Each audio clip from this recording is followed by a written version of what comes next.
ಶ್ರೀಗುರುಭ್ಯೋ ನಮಃ. ಹರಿ ಓಂ. ಓಂ ಜಯತ್ತಜೋ ಅಖಂಡಗುಣೋರುಮಂಡಲಃ ಸದೋದಿದೋ ಜ್ಞಾನಮರೀಚಿಮಾಲಿ ಸ್ವಭಕ್ತಹರ್ತೋಜತಮೋ ನಿಯಂತ ವ್ಯಾಸಾವತಾರೋ ಹರಿರಾತ್ಮಭಾಸ್ಕರಃ. ಶ್ರೀಗುರುಭ್ಯೋ ನಮಃ. ಹರಿ ಓಂ. ಶ್ರೀಗುರುಭ್ಯೋ ನಮಃ. ಪರಮಗುರುಭ್ಯೋ ನಮಃ. ಶ್ರೀಮದಾನಂದತೀರ್ಥಭಗವತ್ಪಾದಾಚಾರ್ಯಗುರುಭ್ಯೋ ನಮಃ. ಓಂ ವೇದವ್ಯಾಸಾಯ ನಮಃ. ಓಂ ಜಯತ್ತಜೋ ಅಕ್ಷೀಣಸುವಾತ್ಮಬಿಂಬಃ ಸ್ವಚ್ಚರ್ಯಕಾಂತಿಪ್ರದಿದಸ್ತದೋದಿತಃ ಸ್ವಭಕ್ತಃ ಸಂತಾಪದುಷ್ಟಂತ ರಾಮಾವತಾರೋ ಹರಿರೇಚ ಚಂದ್ರಮಾಃ. ಓಂ ಜಯತ್ತಜೋ ಗಂಗಾರ್ವಳಾಂಬುಭೂರೋ ಗುಣೋಚ್ಚರತ್ನಾಹರ ಆತ್ಮವೈಭವಃ ಸದಾ ಸದಾತ್ಮಜ್ಞಾನಾದಿರಾಭ್ಯಃ ಕೃಷ್ಣಾವತಾರೋ ಹರಿರೇಖಸಾಗರಃ. ಜಯತಿ ಹರಿಚಿಂತಯಃ ಸರ್ವದೇವೈಕವಂದ್ಯಃ ಪರಮಗುರುವಿಷ್ಟಭಾಪ್ತಿಸತ್ಸಜ್ಜನಾನಾಂ ನಿಖಿಲಗುಣಗಣಾರ್ನೋ ನಿತ್ಯನಿರ್ಮುಕ್ತದೋಷಃ ಸರಸ್ಯನಯನೋ ಶ್ರೀಪತಿರ್ಮಾನದೋ ನಃ. ಕಲ್ಯಾಣಾದ್ಭುತಗಾತ್ರಾಯ ಕಾಮಿತಾರ್ಥಪ್ರದಾಯಿನೇ ಶ್ರೀಮದ್ ವೆಂಕಟನಾಥಾಯ ಶ್ರೀನಿವಾಸಾಯ ತೇ ನಮಃ. ಕೃಷ್ಣಾಯ ವಾಸುದೇವಾಯ ಹರಯೇ ಪರಮಾತ್ಮನೇ ಪ್ರಣತಕ್ಲೇಶನಾಶಾಯ ಗೋವಿಂದಾಯ ನಮೋ ನಮಃ. ಭ್ರಮಂ ಭಂಗರಹಿತಂ ಅಜಡಂ ವಿಮಲಂ ಸದಾ ಆನಂದತೀರ್ಥಮಧುಲಂ ಭಜೆ ತಾಪತ್ರಯಾಪಹಂ. ಬುದ್ಧಿರ್ಬಲಂ ಯಶೋಧೈರ್ಯಂ ನಿರ್ಭಯತ್ವಂ ಅರೋಗತ ಅಜಾಡ್ಯಂ ವಾಕ್ಪಡೋತ್ವಂಚ ಹನುಮಸ್ಮರಣಾತ್ ಭವೇತ್. ಪ್ರಥಮ ಹನುಮನ್ನಾಮ ದ್ವಿತೀಯೋ ಭೀಮ ಏವ ಚ ಪೂರ್ಣಪ್ರಜ್ಞಾ ತೃತೀಯಸ್ತು ಭಗವತ್ಕಾರ್ಯಸಾಧಕಃ. ಹಯಗ್ರೀವ ಹಯಗ್ರೀವ ಹಯಗ್ರೀವ ಇದಿ ಯೋ ವದೇತ್ ತತ್ಯ ನಿಸರತೆ ವಾಣಿ ಯಜ್ಞುಗನ್ಯಾ ಪ್ರವಾಹವತ್. ದುರ್ವಾದಿದ್ವಾಂತ್ರವಯೇ ವೈಷ್ಣವೇಂದಿ ವರೇಂದವೇ ಶ್ರೀರಾಘವೇಂದ್ರ ಗುರವೇ ನಮೋ ತತ್ಯಂತದಯಾಳವೇ. ಪೂಜ್ಯಾಯ ರಾಘವೇಂದ್ರಾಯ ಸತ್ಯಧರ್ಮರತಾಯ ಚ ಭಜತಾಂ ಕಲ್ಪವೃಕ್ಷಾಯ ನಮತಾಂ ಕಾಮಧೇನವೇ. ಮೂಕೋಪಿ ಯತ್ಪ್ರಸಾದೇನ ಮುಕುಂದಶಯನಾಯತೆ ರಾಜರಾಜಾಯತೆ ರಿಕ್ತೋ ರಾಘವೇಂದ್ರಂ ತಮಾಶ್ರಯೇ. ತಪಸ್ವಾದ್ಯ ಶುಶ್ರೂಷಾ ಕೃಷ್ಣಪೂಜಾರತಂ ಮುನಿಂ ವಿಶ್ವೇಶಂ ಇಷ್ಟದಂ ವಂದೇ ಪರಿವಿರಾಟ್ ಚಕ್ರವರ್ತಿನಂ. ಸರ್ವ ಗುರುಭ್ಯೋ ನಮೋ ನಮಃ.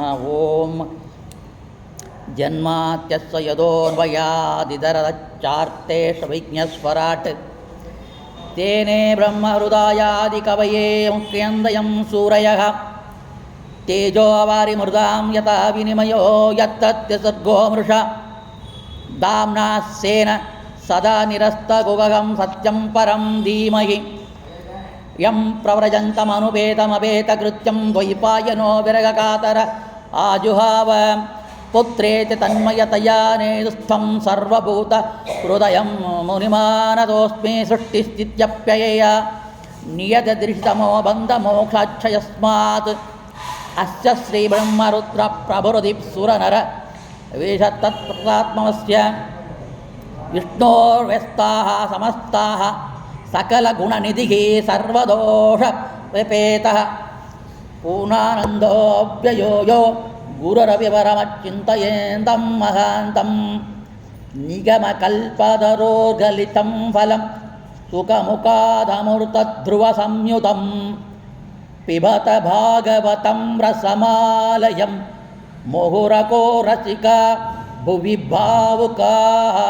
ನಾರಾಯಣಂ ನಮಸ್ಕೃತ್ಯ ನರಂ ಚೈವ ನರೋತ್ತಮಂ ದೇವೀಂ ಸರಸ್ವತಿಂ ವ್ಯಾಸಂ ತದೋ ಗ್ರಂಥಮುದೀರಯೇ. ಶ್ರೀಗುರುಭ್ಯೋ ನಮಃ. ಹರಿ ಓಂ.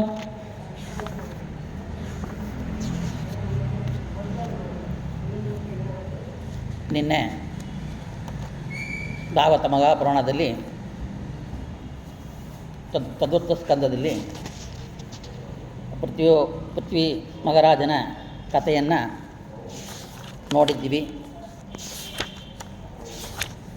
ಕಡೆ ಭಾಗ ಸ್ವಲ್ಪ ಮಾತ್ರ ಇದೆ.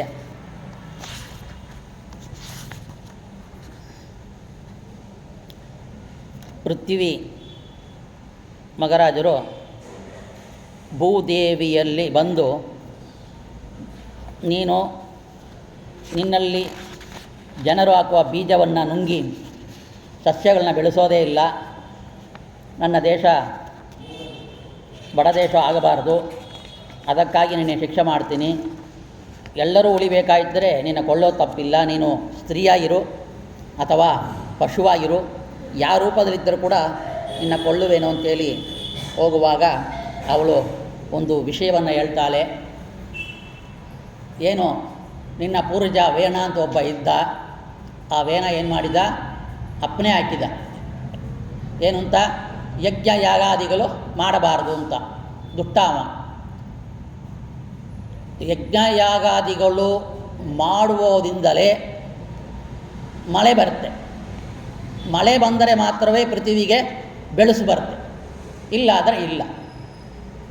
ನನ್ನ ದಶೆಯಿಂದ ದವಸ ಧಾನ್ಯಗಳು, ಆ ದವಸ ಧಾನ್ಯಗಳು, ಹುಲ್ಲುಗಳು ಎಲ್ಲವನ್ನು ತಿನ್ನುವ ಮನುಷ್ಯರು ಮತ್ತು ಹಸುವುಗಳು, ಹಸುವಿನಿಂದ ಕರೆಯುವ ಹಾಲು, ಹಾಲಿಂದ ಬರುವ ತುಪ್ಪ, ಈ ತುಪ್ಪದಿಂದ ಹೋಮ, ದ್ರವ್ಯಗಳಿಂದ ಹೋಮ ಆಗ್ತಾಯಿದೆ. ಇದು ಎಲ್ಲವೂ ನಿಂತೋದ ಮೇಲೆ ನಾನು ಯಾಕೆ ದ್ರವ್ಯವನ್ನು ಕೊಡಬೇಕು? ಮಳೆ ಕಡಿಮೆ ಆಯಿತು, ಅದಕ್ಕೆ ಕೋಪ ಬಂದು ನಾನು ಮಾಡಿದೆ ಅಂತ ಹೇಳುವಾಗ, ಆಮೇಲೆ ನೀನು ಒಳ್ಳೆಯ ರಾಜನಾಗಿದ್ದಿ, ನಿನ್ನ ಹೋಮ ನೋಡಿ ಇವಾಗ ಮಳೆ ಬಂದಿದೆ, ಆದರೆ ನಾನು ಬೆಳೆಸಿಕೊಟ್ಟಿಲ್ಲ ಅಂತೇಳಿ ಕೋಪ ಮಾಡ್ಕೊಳ್ಬೇಡ. ನನ್ನಲ್ಲಿರುವ ದ್ರವ್ಯಗಳು, ಬೀಜಗಳು ಏನಿದೆಯೋ ನಾನು ಅದನ್ನು ಕೊಡೋಕ್ಕೆ ಸಿದ್ಧವಾಗಿದ್ದೀನಿ. ನೀನು ನಾನು ಹೇಳುವ ಕೆಲಸವನ್ನು ಮಾಡು. ಒಂದು ಪಾತ್ರೆ ಮತ್ತು ಕರು ಎರಡನ್ನು ತಗೊಂಡು ನೀ ಆಳನ್ನು ಕರಿ. ಆಳು ರೂಪದಲ್ಲಿ ಬರುವಾಗ ಆ ಆಳು ಬೀಜವಾಗಿ ಪರಿಣಾಮ ಹೊಂದಿ ನಿನಗೆ ನಾನು ಕೊಡ್ತೀನಿ ಅಂತ ಹೇಳುವಾಗ ಸ್ವಯಂಭೂಮನವನ್ನು ಕರುವಾಗಿ ಮಾಡಿಕೊಂಡು ಆ ಗೋವಿನಲ್ಲಿ ಆಳನ್ನು ಕರಿತಾನ, ಸರ್ವ ಬೀಜಗಳು ಬರುತ್ತೆ. ಆಮೇಲೆ ಅವ ಸುಭಿಕ್ಷೆಯಾಗಿ ಅದು ಮಾಡ್ತಾ ಇದ್ದಾನ. ಈ ರೀತಿಯಲ್ಲಿ ಅನಂತ ವರ್ಷಗಳು ಆ ರಾಜ್ಯ ಪರಿಪಾಲನ ಮಾಡ್ತಾ ಇದ್ದಾನ ಪೃಥ್ವಿರಾಜ. ಪೃಥ್ವಿ, ಈ ಭೂಲೋಕಕ್ಕೆ ಪೃಥ್ವಿ ಅಂತ ಕರಿತಾ ಇದ್ವಿ. ಪೃಥ್ವಿರಾಜನ ಅವನ ಹೆಸರಿಂದವೇ ಇದಕ್ಕೆ ಪೃಥ್ವಿ ಅಂತ ಹೆಸರು ಬಂದಿದೆ ಅಂತ ಹೇಳ್ತಾ ಇದ್ದಾರೆ. ಅವ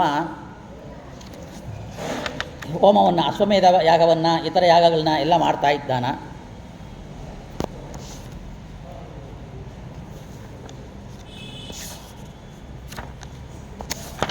ಅವ 99 ಅಶ್ವಮೇಧ ಯಾಗವನ್ನು ಮಾಡಿದ್ದಾನ.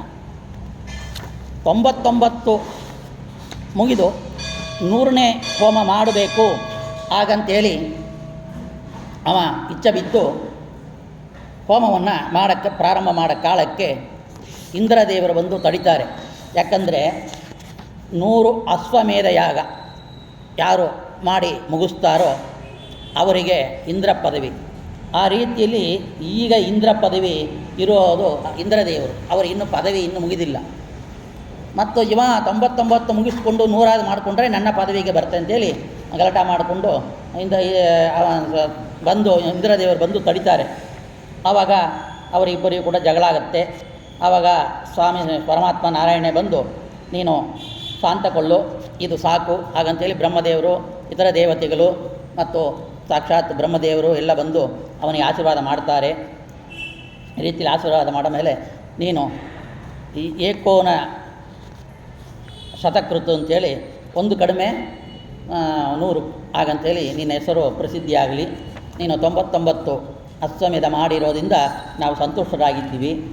ನಿನ್ನ ಹೆಸರಿಂದ ಈ ಪೃಥ್ವಿ ಅಂತ ಹೆಸರು ಬಂದಿದೆ ಹಾಗಂತೇಳಿ ಹಲವಾರು ರೀತಿಯಲ್ಲಿ ಕೂಡ ಅವನಿಗೆ ಆಶೀರ್ವಾದವನ್ನು ಮಾಡಿ ತಮ್ಮ ತಮ್ಮ ಜಾಗಕ್ಕೆ ಹೊರಡುತ್ತಾರೆ.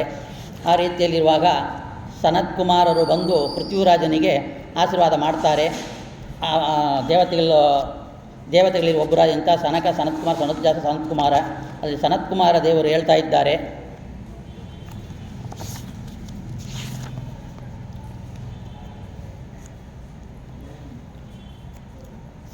ಈ ಶ್ರವಣ ಭಕ್ತಿಯ ಪಾಪ ಮತ್ತು ವಿಷಯಾಸಕ್ತಿ ಎಂಬ ಮನಸ್ಸಿನ ಮಲವನ್ನು ಪರಿಹಾರ ಮಾಡ್ತಾ ಇದೆ.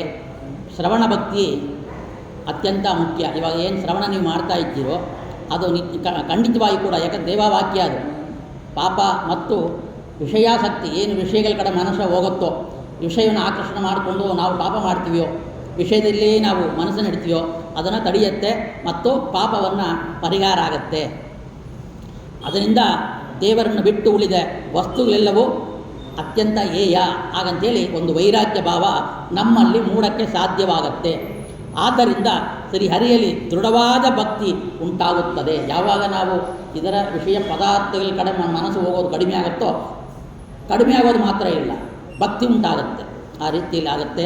ದೃಢವಾದ ಹರಿಭಕ್ತಿ ಕೂಡ ಜೀವರ ಭಾಗ್ಯಭಾರಿಯಾದ ಲಿಂಗ ಶರೀರ ಏನಿದೆಯೋ ಆ ಲಿಂಗ ಶರೀರದಿಂದವೇ ನಮಗೆ ಜನ್ಮಗಳು. ಆ ಲಿಂಗ ಶರೀರವನ್ನೇ ದಗಿಸುತ್ತದೆ, ಸುಟ್ಟೋಗುತ್ತೆ. ಆ ಜೀವನ ಸ್ವರೂಪ ಉತ್ತಾರ ನಾಶರಹಿತವಾಗಿ ಆಗುತ್ತೆ. ಆದ್ದರಿಂದಲೇ ಆನಂದವಾದ ಮುಕ್ತಿಯನ್ನು ಕೊಡೋಕ್ಕೆ ಅದು ಕಾರಣವಾಗತ್ತೆ. ಮುಕ್ತಿ ಬಿಟ್ಟರೆ ಶ್ರೇಷ್ಠವಾದ ಪದ ಯಾವುದೂ ಇಲ್ಲ. ಮುಕ್ತಿಯೇ ಶ್ರೇಷ್ಠವಾದ ದಾರಿ. ಹಾಗಂತೇಳಿ ಶ್ರೀಹರಿಯೇ ಸೃಷ್ಟಿಯಾದ ಕರ್ಮವನ್ನು ಮಾಡ್ತಾ ಇದ್ದಾನ. ನಮ್ಮ ಬಿಂಬೋ ಅಪ್ರೋಕ್ಷ ಯಾವಾಗ ಆಗುತ್ತೋ ಆವಾಗಲೇ ಮೋಕ್ಷ. ನೀ ಇಂಥ ಹರಿಭಕ್ತಿಯಿಂದ ಶ್ರೀಹರಿಯನ್ನು ಭಜಿಸು. ಹಾಗಂತೇಳಿ ಹರಿಯ ಒಂದು ಗುಣವನ್ನು ಹೇಳಿ ಅವರು ಆಶೀರ್ವಾದ ಮಾಡ್ತಾರೆ.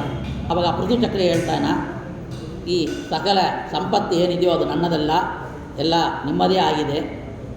ನೀವು ನಿಮಗೆ ಗುರು ದಕ್ಷಿಣೆಯಾಗಿ ಅನಂತ ರೀತಿಯಲ್ಲಿ ಅವರು ಪೃಥ್ವಿರಾಜನಿಗೆ ತುಂಬ ಆಶೀರ್ವಾದವನ್ನು ಮಾಡಿ ಇನ್ನೂ ತುಂಬ ವಿಷಯವನ್ನು, ಭಗವಂತನ ವಿಷಯವನ್ನು ನಾವೇನು ಮುಂಚೆಲ್ಲ ಕೇಳಿದ್ದೀವೋ ಅವನ ಗುಣಗಾನಗಳೆಲ್ಲ ಎಲ್ಲ ಗುಣವನ್ನು ಹೇಳಿ ಮುಗಿಸ್ತಾರೆ. ಇಂಥ ಭಗವಂತನ ವಿಷಯಗಳು ಅಂತ. ಆವಾಗ ಗುರುಪದೇಶ ಮಾಡಿದ್ರಿ. ಸನತ್ ಕುಮಾರ ಅವರಿಗೆ ಹೇಳ್ತಾ ಇದ್ದಾರೆ, ಪೃಥ್ವಿರಾಜ ಗುರುಪದೇಶವನ್ನು ಮಾಡಿ ನನಗೆ ಆಶೀರ್ವಾದ ಮಾಡಿದ್ರಿ.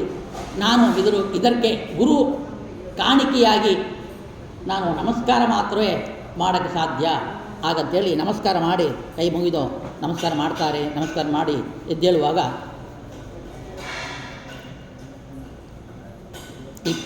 23ನೇ ಅಧ್ಯಾಯದಲ್ಲಿ ಮುಗಿಸ್ತಾರೆ.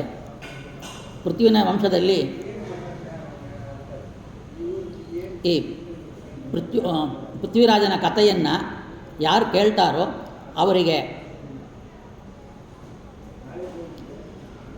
ಪ್ರತಿದಿನವೂ ಕೂಡ ಶ್ರದ್ಧೆಯಿಂದ ಕೇಳುವವರಿಗೆ ಹರಿಭಕ್ತಿಯು ಕೂಡ ದೃಢವಾಗತ್ತೆ. ಈ ಹರಿಭಕ್ತಿ ದೃಢವಾಗಬೇಕಾಗಿದ್ದರೆ ಪೃಥ್ವಿರಾಜನ ಕಥೆಯನ್ನು ಕೇಳಬೇಕು. ಹಾಗಂತೇಳಿ ಮುಗಿಸ್ತಾ ಇದ್ದಾರೆ. ಈ ಪೃಥುರಾಜನ ವಂಶದಲ್ಲಿ ಹುಟ್ಟಿದ ಅವಿರ್ಧಾನನೆಂಬ ರಾಜ ಪುತ್ರನಾದ ಬರ್ಗಿಷ್ಮಂತ, ಅವನ ಹೆಸರು ಬರ್ಗಿಷ್ಮಂತ ಎಂಬ ರಾಜ ಇದ್ದಾನ. ಅವ ಏನು ಮಾಡ್ತಾ ಇದ್ದ ಅಂದರೆ ಎಡಬಿಡದೆ ಯಜ್ಞಕರ್ಮದಲ್ಲಿ ಆಸಕ್ತನಾಗಿದ್ದಾನ. ದರ್ಭೆಗಳನ್ನು ಪೂರ್ವ ದಿಕ್ಕಿಗೆ ನೆಲದ ಮೇಲೆ ಹಾಕ್ತಾ ಅವನು ನಿರಂತರವಾಗಿ ಹೋಮ ಮಾಡೋದ್ರಿಂದ ಆ ಪ್ರಾಚೀನ ಬರ್ಗಿ ಎಂಬ ಹೆಸರು ಪ್ರಸಿದ್ಧವಾಯಿತು. ಅವನಿಗೆ ಶತಧೃತಿ ಎಂಬ ಪತ್ನಿಯಲ್ಲಿ ಪ್ರತೇಶರು ಎಂಬ ಹೆಸರುಳ್ಳ ವೃತ್ತಾಚಾರ್ಯಗಳು ಒಂದೇ ದೃಢವಾಗಿರುವ ನಡೆಯುವ 10 ಮಂದಿ ಪುತ್ರರು ಹುಟ್ಟಿದ್ದಾರೆ. ತಂದೆಯು ಇವರಿಗೆ ಪುತ್ರರನ್ನು ಸೃಷ್ಟಿ ಮಾಡಿ, ನೀವು ಮದ ಮಾಡಿಕೊಂಡು ಮಕ್ಕಳನ್ನು ನಡೆದು ಸೃಷ್ಟಿ ಮಾಡಿ ಅಂತೇಳಿ ಹೇಳ್ತಾ ಇದ್ದಾರೆ. 10 ಮಂದಿ ಪುತ್ರರಿಗೂ ಅವರು ಹರಿಯನ್ನು ಆರಾಧಿಸಿ ಪ್ರಜಾಶಕ್ತಿಗೆ ತಕ್ಕ ಒಂದು ಸಿದ್ಧಿಯನ್ನು ಪಡಿಬೇಕು, ಒಳ್ಳೆ ಮಕ್ಕಳು ಹುಟ್ಟಬೇಕಲ್ವಾ. ಅದಕ್ಕಾಗಿ ಉತ್ತರ ಸಮುದ್ರದ ಬಳಿಗೆ ಬಂದು ಅಲ್ಲಿದ್ದ ಸರೋವರದಿಂದ ಶಿವನ ಪರಿವಾರದೊಡಗೂಡಿ ಹೊರಗಿದ್ದು ಬಂದಿದ್ದಾರೆ. ಆ ಪ್ರತಿಷ್ಠರು ಅವನಿಗೆ ನಮಸ್ಕಾರ ಮಾಡ್ತಾ ಇದ್ದಾರೆ. ಅಲ್ಲಿ ಹೋಗಿ ಶಿವನನ್ನು ಸ್ತೋತ್ರ ಮಾಡ್ತಾ ಇದ್ದಾರೆ. ನೋಡಿ, ಪರಮಾತ್ಮನ ವಿದ್ಯೆ ಗೊತ್ತಿದ್ದರೂ ಕೂಡ ಇವರು ಯಾಕೆ ಶಿವನ ಸ್ತೋತ್ರ ಮಾಡಿರು, ಶಿವ ಯಾಕೆ ಬರಮಾಡಿಕೊಂಡು ಶಿವನಿಂದ ಅನುಗ್ರಹ ಮಾಡಿದರು ಅಂತ ನಾವು ಚಿಂತನೆ ಮಾಡಬೇಕು. ಶಿವ ಮನಸ್ಸಿಗೆ ಅಭಿಮಾನಿ, ಅವಳು ವಾಕ್ಕಭಿಮಾನಿ. ಆ ವಾಕು ಮನಸ್ಸು ಸೇರಿದರೆ ಒಳ್ಳೆ ಪುತ್ರರು ಸಂತಾನ ಆಗುತ್ತೆ. ದಾಂಪತ್ಯ ಜೀವನ ಚೆನ್ನಾಗಿರಬೇಕು ಅಂತ ಹೇಳಿದರೆ ನಾವು ಯಾರನ್ನು ನಮಸ್ಕಾರ ಮಾಡಬೇಕು ಮುಂಚೆ ನೋಡಿದ್ವಿ, ಶಿವನ ಆರಾಧನೆ ಮಾಡಬೇಕು ಅಂತ. ಆ ರೀತಿಯಲ್ಲಿ ಇವರು ಇನ್ನು ಸೃಷ್ಟಿ ಮದುವೆ ಆಗಬೇಕು, ಮಕ್ಕಳಡಿಬೇಕು. ಅದಕ್ಕಾಗಿ ಶಿವನನ್ನು ಸ್ತೋತ್ರ ಮಾಡಿ ಶಿವನ ಕಡೆಯಿಂದ ವರವನ್ನು ಪಡೆಯಬೇಕು ಎಂಬ ಇಚ್ಛೆ ಉಳ್ಳವರಾಗಿ ಅದಕ್ಕಾಗಿ ಆ ಶಿವನ ಕುರಿತು ಧ್ಯಾನ ಮಾಡಿ ಶಿವನನ್ನು ಬರಮಾಡಿಕೊಳ್ತಾ ಇದ್ದಾರೆ. ಶಿವ ರುಜು ಅವ ಶಿವ ಹೇಳ್ತಾ ಇದ್ದಾನ, ಪ್ರಸನ್ನಾಗಿದ್ದಾರೆ, ಬಂದಿದ್ದಾರೆ. ಯಾರು ನೀವು, ಯಾಕೆ ಬಂದಿರಿ ಎಂಬುದು ನನಗೆ ಗೊತ್ತು. ನೀವು ಯಾಕೆ ಬಂದಿರಿ, ಎಲ್ಲಿಂದ ಬಂದಿರಿ, ಏನು ಅಂತ ನಿಮ್ಮ ಹೆಸರೆಲ್ಲ ಗೊತ್ತು. ನಿಮ್ಮನ್ನು ಅನುಗ್ರಹ ಮಾಡಬೇಕು ಅಂತ ಎಂಬ ರೀತಿಯಲ್ಲಿ ನಾನು ದರ್ಶನ ಕೊಟ್ಟಿದ್ದೀನಿ. ಹರಿಭಕ್ತಿಯೇ ನನಗೆ ಪ್ರಿಯವಾದ ಒಂದು ವಿಷಯವಾಗಿದೆ. ನನ್ನ ಅನುಗ್ರಹ ಕೂಡ ನೀವು ಪಾತ್ರರಾಗಿದ್ದೀರಿ. ರುಜು ಜೀವನಂತೆ. ಯಾರು ರುಜು ಅಂದರೆ ಜೀವೋತ್ತಮರು, ಅವರಂತೆ. ನೆಕ್ಸ್ಟ್ ಇವರು ಅವರಂತೆ ನಾನು ಹರಿಭಕ್ತಿ ಉಳ್ಳವನಾಗಿದ್ದೀನಿ. ನೀವು ಭಗವಂತನಿಗೆ ಪ್ರಿಯರಾಗಿದ್ದೀರಿ. ನಿಮಗೆ ಮೋಕ್ಷವನ್ನು ಸಂಪಾದಿಸಿ ಕೊಡುವ ಜಪದ ಮಂತ್ರವನ್ನು ಹೇಳ್ತೀನಿ. ಸೃಷ್ಟಿಗೆ ಮುಂಚೆ ಮೋಕ್ಷ ಸಾಧನ ಪಡಿಬೇಕು ಅವರು. ಆ ರೀತಿಯಲ್ಲಿ ಇಲ್ಲಿ ಬಂದಿರುವ ವಿಷಯ ರುದ್ರಗೀತೆ ಅಂತ. ರುದ್ರ ದೇವರು ಕೊಟ್ಟಿರುವ ದಿವ್ಯವಾದ ಈ ಸ್ತೋತ್ರವನ್ನು ಉಪದೇಶವಾಗಿ ಪಡೆದು ಆ ಉಪದೇಶ ಮಂತ್ರಗಳಿಂದಲೇ ಅವರು ಜ್ಞಾನವನ್ನು ಪಡೆದು ಮತ್ತು ಸೃಷ್ಟಿ ಕ್ರಮವನ್ನು ಪ್ರಾರಂಭ ಮಾಡಿಕೊಳ್ತಾ ಇದ್ದಾರೆ. ರುದ್ರಗೀತೆ ಈ ರೀತಿಯಲ್ಲಿ ಪ್ರಾರಂಭ ಆಗ್ತಾ ಇದೆ. ರುದ್ರವಾಚ ನಮಃ ಪಂಕಜನಾಭಾಯ ಭೂತ ಸೂಕ್ಷ್ಮೇಂದ್ರಯಾತ್ಮನೆ ವಾಸುದೇವಾಯ ಶಾಂತಾಯ ಕೂಟಸ್ಥಾಯ ಸರೋಜಸೆ ಸಂಕರ್ಷಣಾಯ ಸೂಕ್ಷ್ಮಾಯ ದುರಂತಾಂತಕಾಯ ಚ ನಮೋ ವಿಶ್ವಪ್ರಬೋಧಾಯ ಪ್ರದ್ಯುಮ್ನಾಯ ಅಂತರಾತ್ಮನೆ ನಮೋ ನಮೋ ನಿರುದ್ಧಾಯ ಋಷಿಕೇಶಾಂದ್ರಿಯಾತ್ಮನೆ ನಮಃ ಪರಮ ಹಂಸಾಯ ಪೂರ್ಣಾಯ ನಿವೃತ್ತಾತ್ಮನೆ ಸ್ವರ್ಗಾಪವರ್ಗ ದ್ವಾರಾಯ ನಿತ್ಯಂ ಶುಶ್ರುಷಿತೆ ನಮಃ ನಮೋ ಹಿರಣ್ಯ ವೀರ್ಯಾಯ ಚಾತುರ್ಹೋತ್ರಾಯ ತತ್ತವೇ ಹಾಗಂತೇಳಿ ಸುಂದರವಾದ ಒಂದು ಶ್ಲೋಕವನ್ನು ಕೊಟ್ಟಿದ್ದಾರೆ. ಇದನ್ನು ಉಷಕ್ಕಾಲದಲ್ಲಿ ಎದ್ದು ಯಾರು ಪಠನ ಮಾಡ್ತಾರೋ ಅವರಿಗೆ ಕರ್ಮ ಬಂಧದಿಂದ ಬೇಗನೆ ಕೂಡ ಮುಕ್ತಿಯಾಗತ್ತೆ, ಹರಿ ಭಕ್ತಿ ಹೆಚ್ಚಾಗತ್ತೆ, ಜ್ಞಾನಭಕ್ತಿ ವೈರಾಗ್ಯದಿಂದ ಅವರು ಮೋಕ್ಷವನ್ನು ಕೂಡ ಪಡಿತಾರೆ ಅಂತೇಳಿ ರುದ್ರ ಹೇಳ್ತಾ ಇದ್ದಾರೆ. ಆ ರುದ್ರಗೀತೆಗೆ ಅರ್ಥ ರುದ್ರವಾಚ ನಮಃ ಪಂಕಜನಾಭಾಯ ಏನರ್ಥ? ಪದ್ಮನಾಭನಿಗೆ ನಮಸ್ಕಾರ. ಪಂಚಭೂತಾದಿ ಸರ್ವತ್ರ ವ್ಯಾಪ್ತನಾದ ವಾಸುದೇವ, ಅನಿರುದ್ಧ ಮತ್ತು ಪರಮಶುದ್ಧ ಗುಣಪೂರ್ಣ ಸ್ವರ್ಗಾಪವ ವರ್ಗಪ್ರದ ಸರ್ವೋತ್ತಮ ಅಂತರ್ಬಹಿರ್ವ್ಯಾಪ್ತ ನಿರ್ವಿಕಾರ ಪರಂಜ್ಯೋತಿ ಸಂಕೃಷ್ಣ ಸೂಕ್ಷ್ಮ ಅಂತ ಮತ್ತು ಬಹಿರಹಿತ ಉಳ್ಳವನು, ಅಂತತ್ತರ ರಹಿತ ಜ್ಞಾನಪೂರ್ಣ ಪ್ರದ್ಯುಮ್ನ ಅಂತರ್ನಿಯಾಮಕ ಋಷಿಕೇಶ ಅಕ್ರೂರ ನಿರ್ವಿಕಾರ ಅನಿರುದ್ಧ ಸರ್ವೋತ್ತಮ ಕೃಷ್ಣ ಜ್ಞಾನ ಮತ್ತು ಅಷ್ಟಾಂಗ ಯೋಗೇಶ್ವರ ರುದ್ರಾಂತರ್ಗತ ನಿನಗೆ ನಮಸ್ಕಾರ. ನಿನ್ನ ಸುಂದರ ರೂಪವನ್ನು ನನಗೆ ತೋರಿಸು. ನೀನು ಅಭಕ್ತರಿಗೆ ಅಪೇಕ್ಷುವರು ತುಚ್ಛ ಸುಖವನ್ನು ಬಯಸುವುದಿಲ್ಲ. ಸಾಧು ಸಂಘವಾಗಲಿ ಅದು ದೊರೆತರೆ ಇವೆಲ್ಲವೂ ಕೂಡ ಶಾಸ್ತ್ರ ಹೇಳಿದೆ. ನೀನೇ ಸೃಷ್ಟಿಸ್ಥಿತಿ ಲಯಕರ್ತನು, ಬ್ರಹ್ಮಾದಿಗಳಿಗೂ ನಿನ್ನನ್ನೇ ಅರ್ಚಿಸುವರು. ನಿನ್ನನ್ನು ಆಶ್ರಯಿಸದೆ ಓದವನೇ ಅಸುರನು. ನಿನ್ನ ಜ್ಞಾನವು ದುರ್ಲಭ, ಜ್ಞಾನಿಗಳಾದ ನಮಗೆ ನೀನೇ ಗಮ್ಯನು. ಹಾಗಂತೇಳಿ ಅಂಥ ರೀತಿಯಲ್ಲಿ ಕೂಡ ಪ್ರತೇಸರೇ ಯೋಗ ಉಪದೇಶ ಈ ಸ್ತೋತ್ರವನ್ನು ಪ್ರಜಾಸೃಷ್ಟಿ ಶಕ್ತಿಯಾಗಿ ಬ್ರಹ್ಮದೇವರು ಮೃಗಾದಿಗಳಿಗೂ ನಿಮಗೂ ಉಪದೇಶ ಮಾಡಿದ್ದಾರೆ. ಇದನ್ನು ನೀವು ಜಪ ಮಾಡಿರಿ, ಈ ರುದ್ರಗೀತೆಯನ್ನು ನೀವು ಜಪ ಮಾಡಿರಿ ಅಂತೇಳಿ ಅವರು ಆಶೀರ್ವಾದ ಮಾಡ್ತಾ ಇದ್ದಾರೆ. ಹೀಗೆ ಶಿವನು ಉಪದೇಶ ಮಾಡಿದ ಅಂತರ್ಧಾವನ್ನು ಹೊಂದಿದನು. ಅಂದರೆ ಶಿವನಲ್ಲಿಯೂ ಅವರು ಬೇಡುವಾಗಲೂ ಸೃಷ್ಟಿ ಸ್ಥಿತಿಕರ್ತ ಅಂತಾರೆ. ಇವರು ಪರಮಾತ್ಮ ಸ್ತುತಿಯನ್ನು ಮಾಡ್ತಾ ಇದ್ದಾರೆ.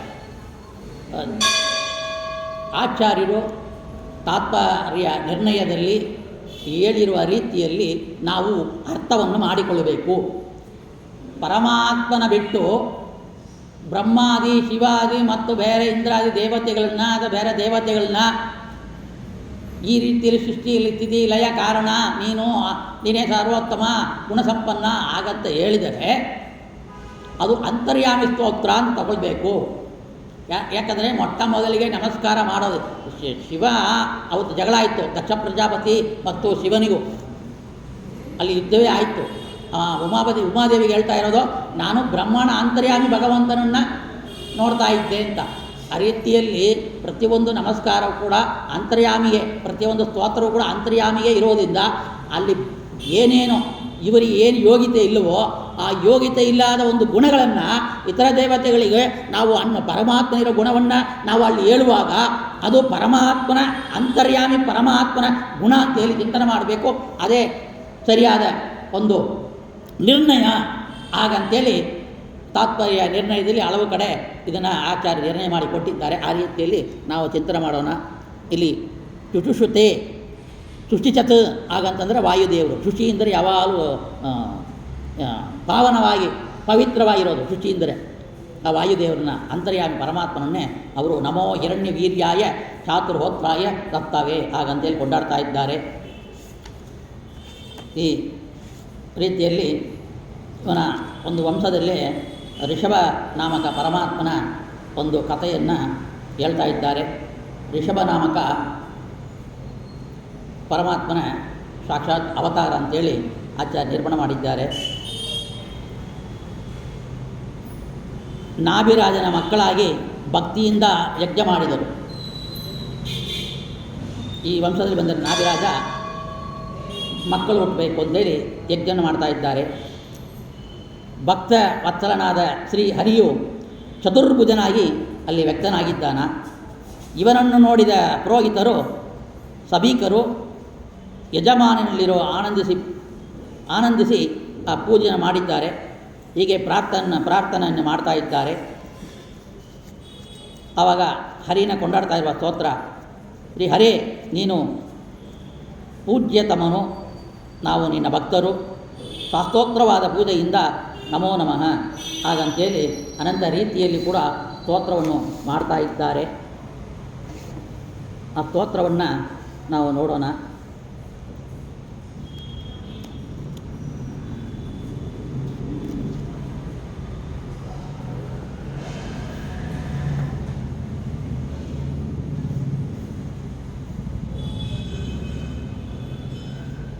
ಅರ್ಘಸಿ ಮುಹುರ್ ಆತ್ಮಾನ ಮನುಪಾತ ನಮೋ ನಮಃ ಇತ್ಯೇತಾವತ್ ಶದುಭಕ್ಷಿತಂ ಕೋರ್ಹತಿ ಪುಮಾನ್ ಪ್ರಕೃತಿ ಗುಣ ವ್ಯತಿಕರ ಮದಿರನಿಷ ಈಶ್ವರಸ್ಯ ಪ್ರಕೃತಿ ಪುರುಷಯೋ ಪರಸ್ಯಾರ್ಭಕ್ತ ನಮದೇ ನಾಮರೂಪ ಕೃತಿ ನಿರೂಪಣಂ ಸಕಲಜನ ನಿಗಾಯ ವರ್ಜಿ ನ ನಿರಶನ ಶಿವತಮ ಪ್ರವರ ಗುಣಗಣೈ ದೇಶ ಕದಾನಾತ್ಕೃತೆ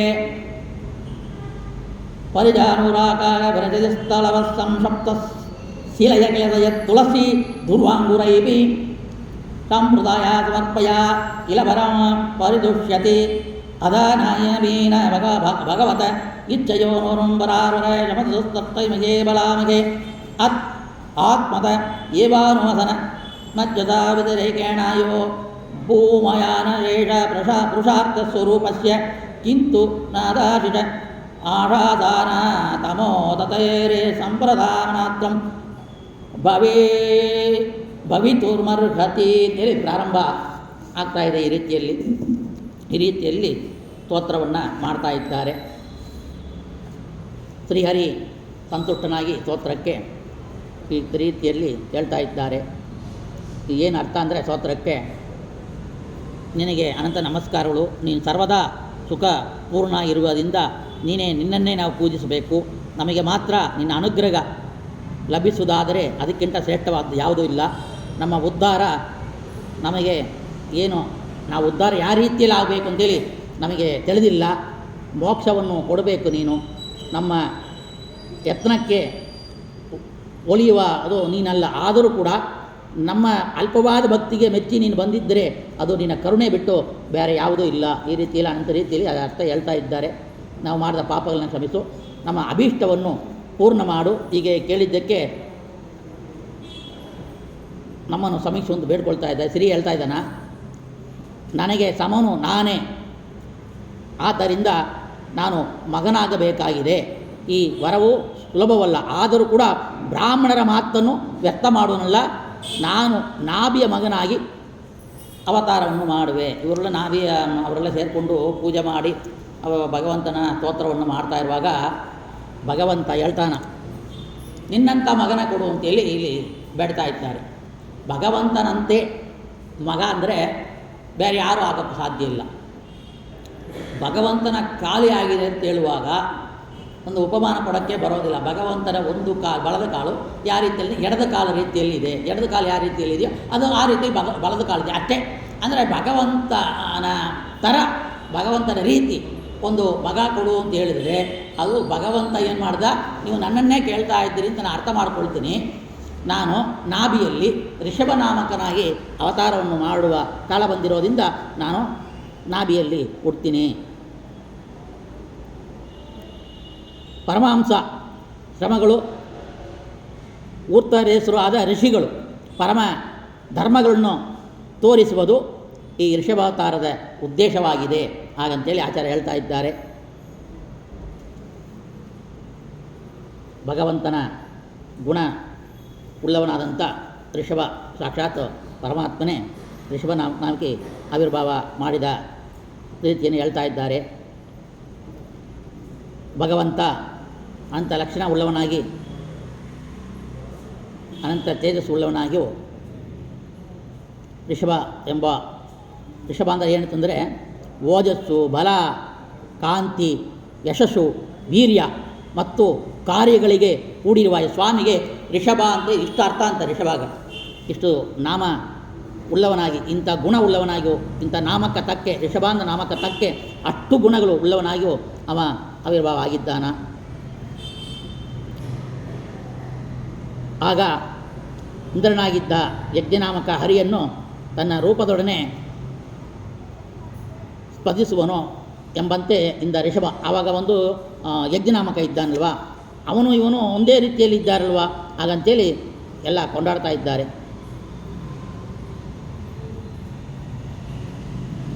ನಾಭಿರಾಜನು ಈ ಋಷಭದೇವರಿಗೆ ಪಟ್ಟ ಕಟ್ತಾ ಇದ್ದಾರೆ.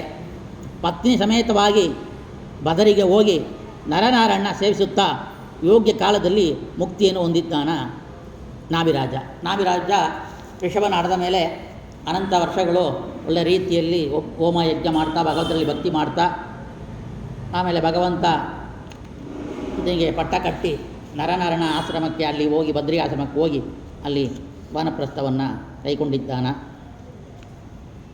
ಋಷಭ ದೇವರು ತಾನು ಅವತಾರ ಮಾಡಿರುವ ಈ ಭೂಖಂಡವು ಕೂಡ ಕರ್ಮಕ್ಷೇತ್ರವಾಗಿದೆ. ನನ್ನ ಕರ್ಮಕ್ಷೇತ್ರ ಇದು ಅಂತ ತಿಳಿದ ಅವನು ಮಾರ್ಗವನ್ನು ತೋರಿಸುವ ಗುರುಕುಲವಾಸ ಮಾಡಿ ಗುರುವಾಜ್ಞೆಯಿಂದ ಗೃಹಸ್ಥನಾಗಿ ಅಧರ್ಮವನ್ನು ಶಿಕ್ಷಿಸುತ್ತಾ ಇಂದ್ರ ತತ್ತ ಜಯಂತಿ ಎಂಬ ಲಕ್ಷ್ಮೀ ರೂಪ, ಇಲ್ಲಿ ಪರಮಾತ್ಮನೇ ಸಾಕ್ಷಾತ್ ಋಷಭ ರೂಪ. ಇಂದ್ರ ತನ್ನ ಮಗಳು ಅಂತ ಹೇಳಿ ಕೊಡ್ತಾ ಇದ್ದಾನೆ. ಜಯಂತಿ ದೇವಿಯನ್ನು ಸ್ವೀಕಾರ ಮಾಡಿ ಅವಳಲ್ಲಿ ತನ್ನ ಲಕ್ಷಣವನ್ನು ಹೋಳುವ 100 ಮಂದಿ, ನೋಡಿ 100 ಮಂದಿ ಮಕ್ಕಳನ್ನು ಪಡೆದಿದ್ದಾರಂತೆ. ಮಹಾಯೋಗಿ ಭರತನೇ ಜ್ಯೇಷ್ಠ ಪುತ್ರ. ಮುಂದೆ ಈ ಖಂಡಕ್ಕೆ ಅವನೇ ಅಧಿಪತಿಯಾಗಿರುವುದರಿಂದ ಇದಕ್ಕೆ ಭರದ ವರ್ಷ ಅಂತ ಹೇಳ್ತೀವಿ. ಈ ಭಾರದ ವರ್ಷ, ಭರದ ಗಂಡ ಅಂತ ಹೇಳ್ತೀವಿ.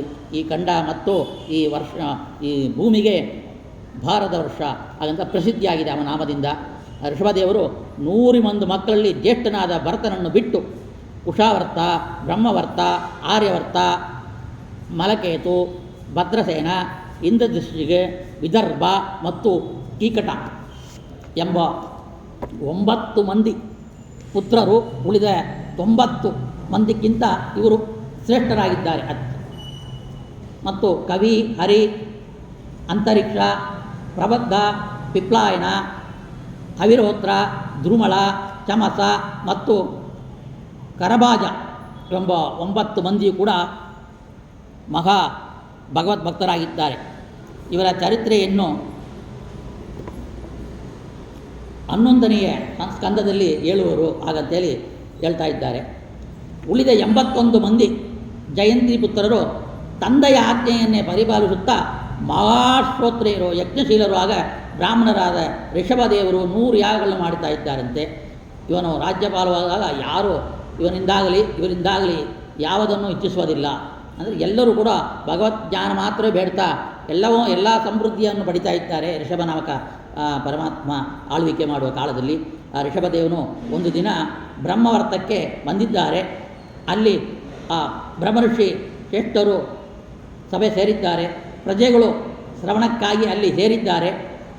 ವಿಧೇಯರಾಗಿದ್ದ ತನ್ನ ಮಕ್ಕಳಿಗೂ ಪ್ರಜೆಗಳಿಗೂ ಋಷಭದೇವರು ಹೀಗೆ ಉಪದೇಶವನ್ನು ಮಾಡ್ತಾ ಇದ್ದಾರೆ. ಋಷಭನಾಮಕ ಪರಮಾತ್ಮನ ದರ್ಶನಕ್ಕಾಗಿ ಬ್ರಹ್ಮಾದಿ ದೇವತೆಗಳು ಬಂದಿದ್ದಾರೆ ಮತ್ತು ತಂದೆಯಿಂದ ಉಪದೇಶ ಮಾಡಬೇಕು ಅಂತೇಳಿ ಋಷಭ ದೇವರಿಂದ ಹುಟ್ಟಿರುವ 100 ಮಂದಿ ಮಕ್ಕಳು ಎಲ್ಲ ಸೇರಿದ್ದಾರೆ. ಜ್ಞಾನಿಗಳು, ಋಷಿಗಳು, ತಪಸ್ವಿಗಳು, ಯತಿಗಳು ಎಲ್ಲರೂ ಕೂಡ ಋಷಭನಾಮಕ ಪರಮಾತ್ಮನಿಂದ ಅವರಿಂದಲೇ ಪರಮಾತ್ಮನಿಂದಲೇ ಉಪದೇಶ ಪಡಬೇಕು ಅಂತೇಳಿ ಇಲ್ಲಿ ಸೇರಿಕೊಂಡಿದ್ದಾರೆ.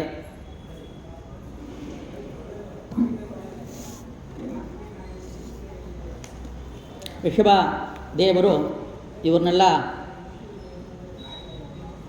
ನೋಡಿ ಹೇಳ್ತಾ ಇದ್ದಾರೆ. ಋಷಭವಾಚ ನಾಯಂ ದೇಗೋ ದೇಗಾಭಾಜಾಂ ನಿರ್ಲೋಕೆ ಕಸ್ತದತ್ ತಸ್ತದತ್ ಕಮನಾರ್ಹತಿ ವಿದ್ಭುಜಾಯೇ ತಪೋ ದಿವ್ಯಂ ಹ್ಯರ್ ಅತಯೇನ ಸತ್ವಂ ಸಿದ್ಧೇದ್ ಯಸ್ಮಾದ್ ಬ್ರಹ್ಮಸುಖಂ ಅನಂತಂ ಮಗತ್ಸೋಭಾ ದ್ವಾರಮಾಹೋರ್ಮುಕ್ತೆ ಸಮೋದ್ವಾರಂ ಯೋಷಿತಾಂ ಸಂಗಂ ಮಾಗಾಂಧಸ್ಥೆ ಸಮಚ್ಚಿತ್ತ ಪ್ರಶಾಂತ ವಿಮನ್ಯವಸುಗುರುದ ಸಾಧವೋ ಯೇ ಯೋ ವಾ ಮಹೀಷೇ ಕೃತ ಸೌಹುರಾರ್ಥಾರ್ಥ ಜನೇಷು ದೇಹಾಂಬರಾವಾರ್ತಿಕೇಶೋ ಋಗೇಶೋ ಜಯಾತ್ಮಜರದಿರಾಷು ನ ಪ್ರೀತಿಯುಕ್ತ ಯಾವದಾರ್ಥ ಶ್ಲೋಕೆ ಅಂತೇಳಿ ಸುಮಾರು ಒಂದು 20 ಶ್ಲೋಕದ ಮೇಲೆ ಇವರು ಉಪದೇಶವನ್ನು ಕೊಡ್ತಾ ಇರೋದನ್ನು ಹೇಳ್ತಾ ಇದ್ದಾರೆ. ಈ ಉಪದೇಶ ತತ್ವೋಪದೇಶ ನಾವು ಕಥಾಭಾಗ ಎಲ್ಲರಿಗೂ ಗೊತ್ತಿರುತ್ತೆ. ಈ ತತ್ವೋಪದೇಶದಿಂದವೇ ಜ್ಞಾನವನ್ನು ಪಡಿಬೇಕಾಗತ್ತೆ. ಅವ್ರು ಏನು ಹೇಳಿದರು, ಅವ ಬಂದ ಹೋದ, ಅವನಿಗೆ ಮಕ್ಕಳು ಹುಟ್ಟಿತು, ಆಮೇಲೆ ಅವರು ರಾಜ್ಯವನ್ನು ಪರಿಪಾಲನೆ ಮಾಡಿದ್ರು, ಇದೆಲ್ಲ ಕೇಳ್ತೀವಿ. ಅವರು ಗುಣಗಾನ ಅವರು ಅವತಾರ ಮಾಡಿದ್ದಕ್ಕೆ ಏನು ಕಾರಣ? ಅವತಾರ ಮಾಡಿದ್ದಕ್ಕೆ ತತ್ವೋಪದೇಶಕ್ಕಾಗಿ. ಪರಮಾತ್ಮನ ಅವತಾರವೇ ಅದಕ್ಕೆ. ಕೃಷ್ಣ ಗೀತಾ ಕೊಟ್ಟಿದ್ದಾನೆ, ವಿಶ್ವನಾಮಕ ಹುಟ್ಟಿರೋದು ಮತ್ತು ಪರಮಾತ್ಮನ ಅನಂತ ಅವತಾರಗಳಲ್ಲಿಯೂ ಕೂಡ ತಾನು ಯಾವ ರೀತಿಯಲ್ಲಿ ನಡ್ಕೊಳ್ಬೇಕು ಅಂತೇಳಿ ನಡೆದು ತೋರಿಸಿ ಮತ್ತು ಶಿಷ್ಯರುಗಳಿಗೆ ಅವರಿಗೆ ಉಪದೇಶವನ್ನು ಕೊಡ್ತಾ ಇದ್ದಾನೆ. ಅದಕ್ಕೆ ಚೆನ್ನಾಗಿ ಅರ್ಥ ಮಾಡಿಕೊಂಡ್ರೆ ನಮ್ಮ ಮನಸ್ಸಿನಲ್ಲಿ ಆ ತತ್ವಜ್ಞಾನ ದೃಢವಾಗುತ್ತೆ. ಮಕ್ಕಳಿರ ಎಲ್ಲ ಮಕ್ಕಳಿಗೆ ಕೇಳ್ರಿ, ಈಗಿರುವ ಮನುಷ್ಯ ದೇಹವು ಕೂಡ ನಾಯಿ ನರಿಗಳಿಗೆ ಹೋಗೋ ಹಾಗೆ ವಿಷಯ ಭೋಗಕ್ಕೆ ಬಂದಿಲ್ಲ. ನಾವು ಮನುಷ್ಯರು ನಾಯಿ ನರಿ ಊಟ ಮಾಡಿ ತಿಂದು ಮಲಗುತ್ತೆ, ಭೋಗ ಮಾಡುತ್ತೆ, ಮೈಥುನ ಮಾಡುತ್ತೆ, ಆ ರೀತಿಯಲ್ಲಿ ನಾವು ಮಾಡೋಕ್ಕೆ ಬಂದಿಲ್ಲ ಹಾಗಂತ ಹೇಳ್ತಾ ಇದ್ದಾರೆ. ಮತ್ತು ತಪಸ್ಸನ್ನು ಮಾಡಿ ಮೋಕ್ಷವನ್ನು ಹೊಂದಲು ಬಂದಿರುವುದು ಈ ದೇಹವೇ. ಅದಕ್ಕೆ ಹೇಳ್ತಾ ಇದ್ದಾರೆ ದಾಸರಾಯರು ಕೂಡ, ಈ ದೇಹವೇ ದೋಣಿ, ಆ ದೋಣಿಯನ್ನು ಉಪಯೋಗ ಮಾಡಿಕೊಂಡೇ ನಾವು ಮೋಕ್ಷವನ್ನು ಪಡಿಬೇಕು. ಎಷ್ಟು ಗಾಯಂಗಾಲ ಕಳೆದು 84 ಲಕ್ಷ ಜೀವರಾಶಿಯನ್ನು ದಾಟಿ ಬಂದ ಈ ಶರೀರ ತಾನಲ್ಲ ತನ್ನದಲ್ಲ ಮುಂದೆ ಬಗುವುದಲ್ಲ, ಇದೇ ಹೇಳ್ತಾರೆ. ಮುಂದೆ ಬಗುವುದಲ್ಲ ಅಂತ ಹೇಳ್ತಾರೆ ಋಷಭರಾಗ ಪರಮಾತ್ಮ.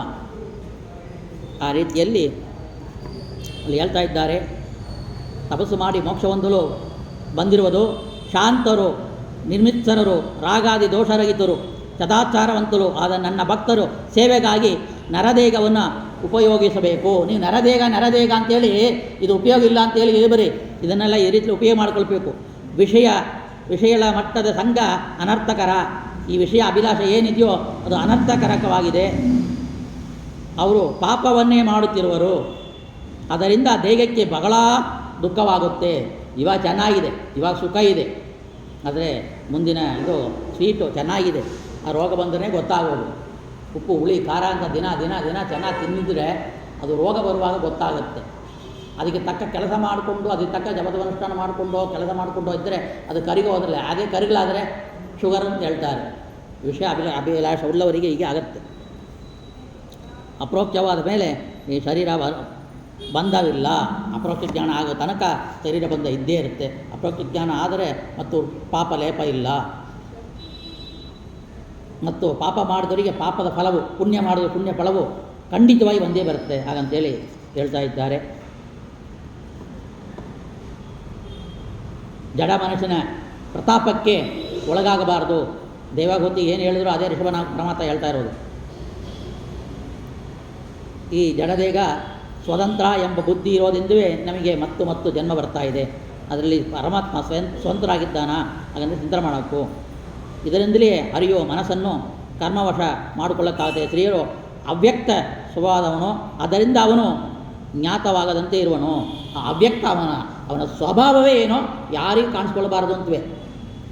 ಆದರೆ ಭಕ್ತರ ಭಕ್ತಿಗೂ ಜ್ಞಾನಕ್ಕೂ ಶ್ರವಣ ಮರಣ ನಿಧಿಧ್ಯಾಸ ರೂಪ ಜಿಜ್ಞಾಸೆಯನ್ನು ಮಾಡಿ ಸದಾ ಧ್ಯಾನವಸ್ತರಾಗ ಎಲ್ಲರಿಗೂ ಕೂಡ ಕಾಣಿಸಿಕೊಂಡಿರೋ ನೋಡಿದ್ದೀವಿ. ಆ ರೀತಿಯಲ್ಲಿ ಅವ ಅವ್ಯಕ್ತನಾಗ್ತಾನ. ಆ ಕಾಲಕ್ಕೆ ಅಂತರ್ಯಾಮಿಯಾಗಿರುವ ವಾಸುದೇವನಲ್ಲಿ ಮಾಡುವ ಭಕ್ತಿಯಿಂದಲೇ ಮೋಕ್ಷವು ದೊರಕುತ್ತದೆ. ಅವಿದ್ಯೆ ಇರುವಾಗ ಕರ್ಮವು ಮನಸ್ಸಿನ ವಿಷಯ ಅವಿದ್ಯೆ ಏನು ನಮ್ಮಲ್ಲಿ ಇದೆಯೋ ಆವಾಗ ಕರ್ಮಗಳೇನಾಗುತ್ತೆ, ವಿಷಯ ಪದಾರ್ಥದ ಕಡೆ ಹೋಗುತ್ತೆ. ವಿದ್ಯಾ ಬಂದರೆ ವಿಷಯ ಪದಾರ್ಥದ ಕಡೆ ಹೋಗಿದೆ, ಮನಸ್ಸು ಭಗವಂತನಲ್ಲಿ ಬರ್ತಾ ಅಂತ ಅರ್ಥ. ಪುರುಷರಿಗೆ ಸ್ತ್ರೀ ಸಂಘವೇ ಅದರ ಮನಸ್ಸನ್ನು ಬಂಧಿಸುವ ಭಾಷಾ. ದೊಡ್ಡವನಾಗ್ತಾನ ಯವನಾಗ್ತಾನ, ಆವಾಗ ಅವನಿಗೆ ಮೂಡುವ ಕಾಮನೆಯಿಂದವೇ ಅವನು ಸಂಸಾರಿ ಆಗ್ತಾನ. ಅದನ್ನು ಕಡಿಮೆ ಮಾಡಿಕೊಂಡು ಭಗವಂತನಲ್ಲಿ ಭಕ್ತಿ ಮಾಡಬೇಕು ಅಂತ ಹೇಳ್ತಾ ಇದ್ದಾರೆ. ಜೀವ ದುಗಿಸುವುದಕ್ಕೆ ಏನು ಕಾರಣ ಅಂತ ಹೇಳ್ತಾ ಇದ್ದಾರೆ. ಮನೆ, ಮಕ್ಕಳು, ಮಡದಿ, ಆಪ್ತರು, ಹಣ ಇವು ಮತ್ತು ನಾನು ನನ್ನದು ಎಂಬ ಮೋಹ ಇವೇ ಕಾರಣಗಳು. ನನ್ನ ಹೆಂಡತಿ, ನನ್ನ ಮಗ, ನನ್ನ ಮನೆ, ನನ್ನ ಆಸ್ತಿ, ನನ್ನ ಸಂಪತ್ತು ನಂದು ಅಂತೇಳಿ ಅವ ಮೋಗಕ್ಕೆ ಒಳಗಾಗಿರೋದ್ರಿಂದ ಮತ್ತು ಆ ಪಾಪಕರ್ಮ ಮಾಡೋದ್ರಿಂದ ಅವನಿಗೆ ಶರೀರ ಬರ್ತಾ ಇದೆ. ಲಿಂಗ ಶರೀರವು ತಿರುಗಿ ಬಾರದಂತೆ ಪೂರ್ಣವಾಗಿ ಶಿಥಿಲ ಆಗಬೇಕಂದ್ರೆ ಈ ಸ್ತ್ರೀ ವ್ಯಾಮೋಗ ನಿವೃತ್ತಿ ಆಗಬೇಕು. ನಾವು ಕಥೆಯನ್ನು ನೋಡಿದ್ರೆ ರಾಮಾಯಣ ಆಗಲಿ ಮಹಾಭಾರತ ಆಗಲಿ ಇವತ್ತಿನ ಟಿ ವಿ ನ್ಯೂಸ್ ಎಲ್ಲ ನೋಡ್ರಿ, ಅವರಿಗೆ ದುಃಖ ಬೀಳೋದು, ಜೈಲಿಗೆ ಹೋಗೋದು, ಕೊಲೆ ಮಾಡೋದು, ಅವರು ಹೊಟ್ಟಪಾಡಿಗೋ ಅವರಿಗೋ ಇಲ್ಲವೇ ಇಲ್ಲ. ಯಾರೋ ಸ್ತ್ರೀ ಈ ದೇಹ ನಶ್ವರ ಆಗುವ ದೇಹಕ್ಕೆ ಮೋಹ ಒಳಗಾಗಿ ಎಂಥ ಪಾಪಕರ್ಮಗಳು ಮಾಡಿ ಅವರು ದುಃಖವನ್ನು ಅನುಭವಿಸೋ ಬರ್ತಾ ಇದೆ. ಅವರಿಗೆ ಆ ಜ್ಞಾನ ಇಲ್ಲ. ಅಲ್ಪ ಸುಖಕ್ಕಾಗಿ ಅವರು ಭಗವಂತನ ಮರಿತಾ ಇದ್ದಾರೆ ಅಂತ ಹೇಳ್ತಾ ಇದ್ದಾರೆ. ಅದಕ್ಕೆ ಗುರುವಂತರ್ಯಾಮಿಯಾದ ನನ್ನಲ್ಲಿ ಭಕ್ತಿ, ಸದಾ ಸೇವೆ, ವಿಷಯ ಬಯಕೆ, ತ್ಯಾಗ, ಧ್ವಂಸಸಗನೆ, ಸಕಲ ಪ್ರಾಣಿಗಳಿಗೂ ನಾನಾ ಬಗೆಯ ಕ್ಲೇಶವಿದೆ ಎಂಬುದು ವಿಮರ್ಶೆ ವೇದಾಂತ ವಿಚಾರ, ತಪಸ್ಸು, ಕಾಮ್ಯಕರ್ಮಗಳ ತ್ಯಾಗ, ವಿಹಿತ ಕರ್ಮಾನುಷ್ಠಾನ, ನಿಷಿದ್ಧ ಸಂಕೀರ್ತನೆ, ಆಗಾರವನ್ನು ತೊಲಗಿಸು, ದುಷ್ಟ ಅಹಂಕಾರವನ್ನು ತೊಲಗಿಸಿ ಮೋಕ್ಷಕ್ಕೆ ಸಾಧನವಾಗುತ್ತದೆ. ಇದೆಲ್ಲ ಮಾಡಿದೆ. ಸರಿ, ಹರಿಯು ಒಂದು ವ್ಯಾಪ್ತನೆಂಬ ಅನುಸಂಧಾನ ಮೋಕ್ಷಕ್ಕೆ ಕಾರಣವಾದ ಸೌಖ್ಯ ಹರಿ ಸರ್ವೋತ್ತಮ ಎಂಬ ಜ್ಞಾನ ಮತ್ತು ವಿಶೇಷ ಜ್ಞಾನ, ಧ್ಯಾನ, ವೈಷ್ಣವ ಸಿದ್ಧಾಂತದಲ್ಲಿ ಅಶಕ್ತಿ, ಸದ್ಗುಣ ಇವುಗಳಿಂದ ಕೂಡಿರುವುದೇ ಅಹಂಕಾರ ಎಂಬ ಈ ಲಿಂಗ ಶರೀರವನ್ನು ಧ್ವಂಸ ಮಾಡಲಿಕ್ಕೆ ಕಾರಣವಾಗುತ್ತೆ. ಆ ಲಿಂಗ ಶರೀರವನ್ನು ತ್ಯಜಿಸುವನು ಅವ ಒಬ್ಬನು ಮಾತ್ರ ಲಿಂಗ ಶರೀರನ ಬಿಡಕ್ಕೆ ಸಾಧ್ಯ. ಪುತ್ರ ಅಥವಾ ಶಿಷ್ಯನಿಗೆ ಬಂದಿರುವ ಅಜ್ಞಾನ ನಿಮಿತ್ತ ಸಂಸಾರವನ್ನು ನಿವೃತ್ತಿ ಮಾರ್ಗೋಪದೇಶವನ್ನು ಮಾಡಿ ಬಿಡಿಸುವುದು ತಂದೆಯಲ್ಲ ಹೇಳ್ತಾ ಇದ್ದಾರೆ. ಹೆಂಡತಿಗೆ ಗಂಡದ ಶರೀರ ಮಕ್ಕಳು ಹುಟ್ಟಿದ ಮೇಲೆ ಅವರು ಫ್ರೆಂಡ್ಸ್ ಆದಮೇಲೆ ಗುರುಗಳು, ಸ್ಕೂಲಿಗೆ ಹೋಗ್ತಾನ, ಪಾಠ ಕೇಳ್ತಾನ, ಗುರುಗಳಿಗೆ ಹೋಗ್ತಾ ಪಾಠ ಕೇಳ್ತಾನ. ಈ ರೀತಿಯಲ್ಲಿ ಇರುವಾಗ ಅವಳು ಸ್ತ್ರೀಯೇ ಆಗಲಿ ಗಂಡನೇ ಆಗಲಿ, ಆ ಗಂಡ ಇಂಥ ಒಂದು ತತ್ವೋಪದೇಶ ಮಾಡಲಾಗಿ ಏನೋ ಅವರಿಬ್ಬರು ಕಥೆ ಹರಟೆ ಹೊಡಿತಾ ಇತ್ತು ಜೀವನ ಮಾಡಿದ್ರೆ ಅವ ವ್ಯರ್ಥ, ಅವ ಗಂಡನೇ ಅಲ್ಲ.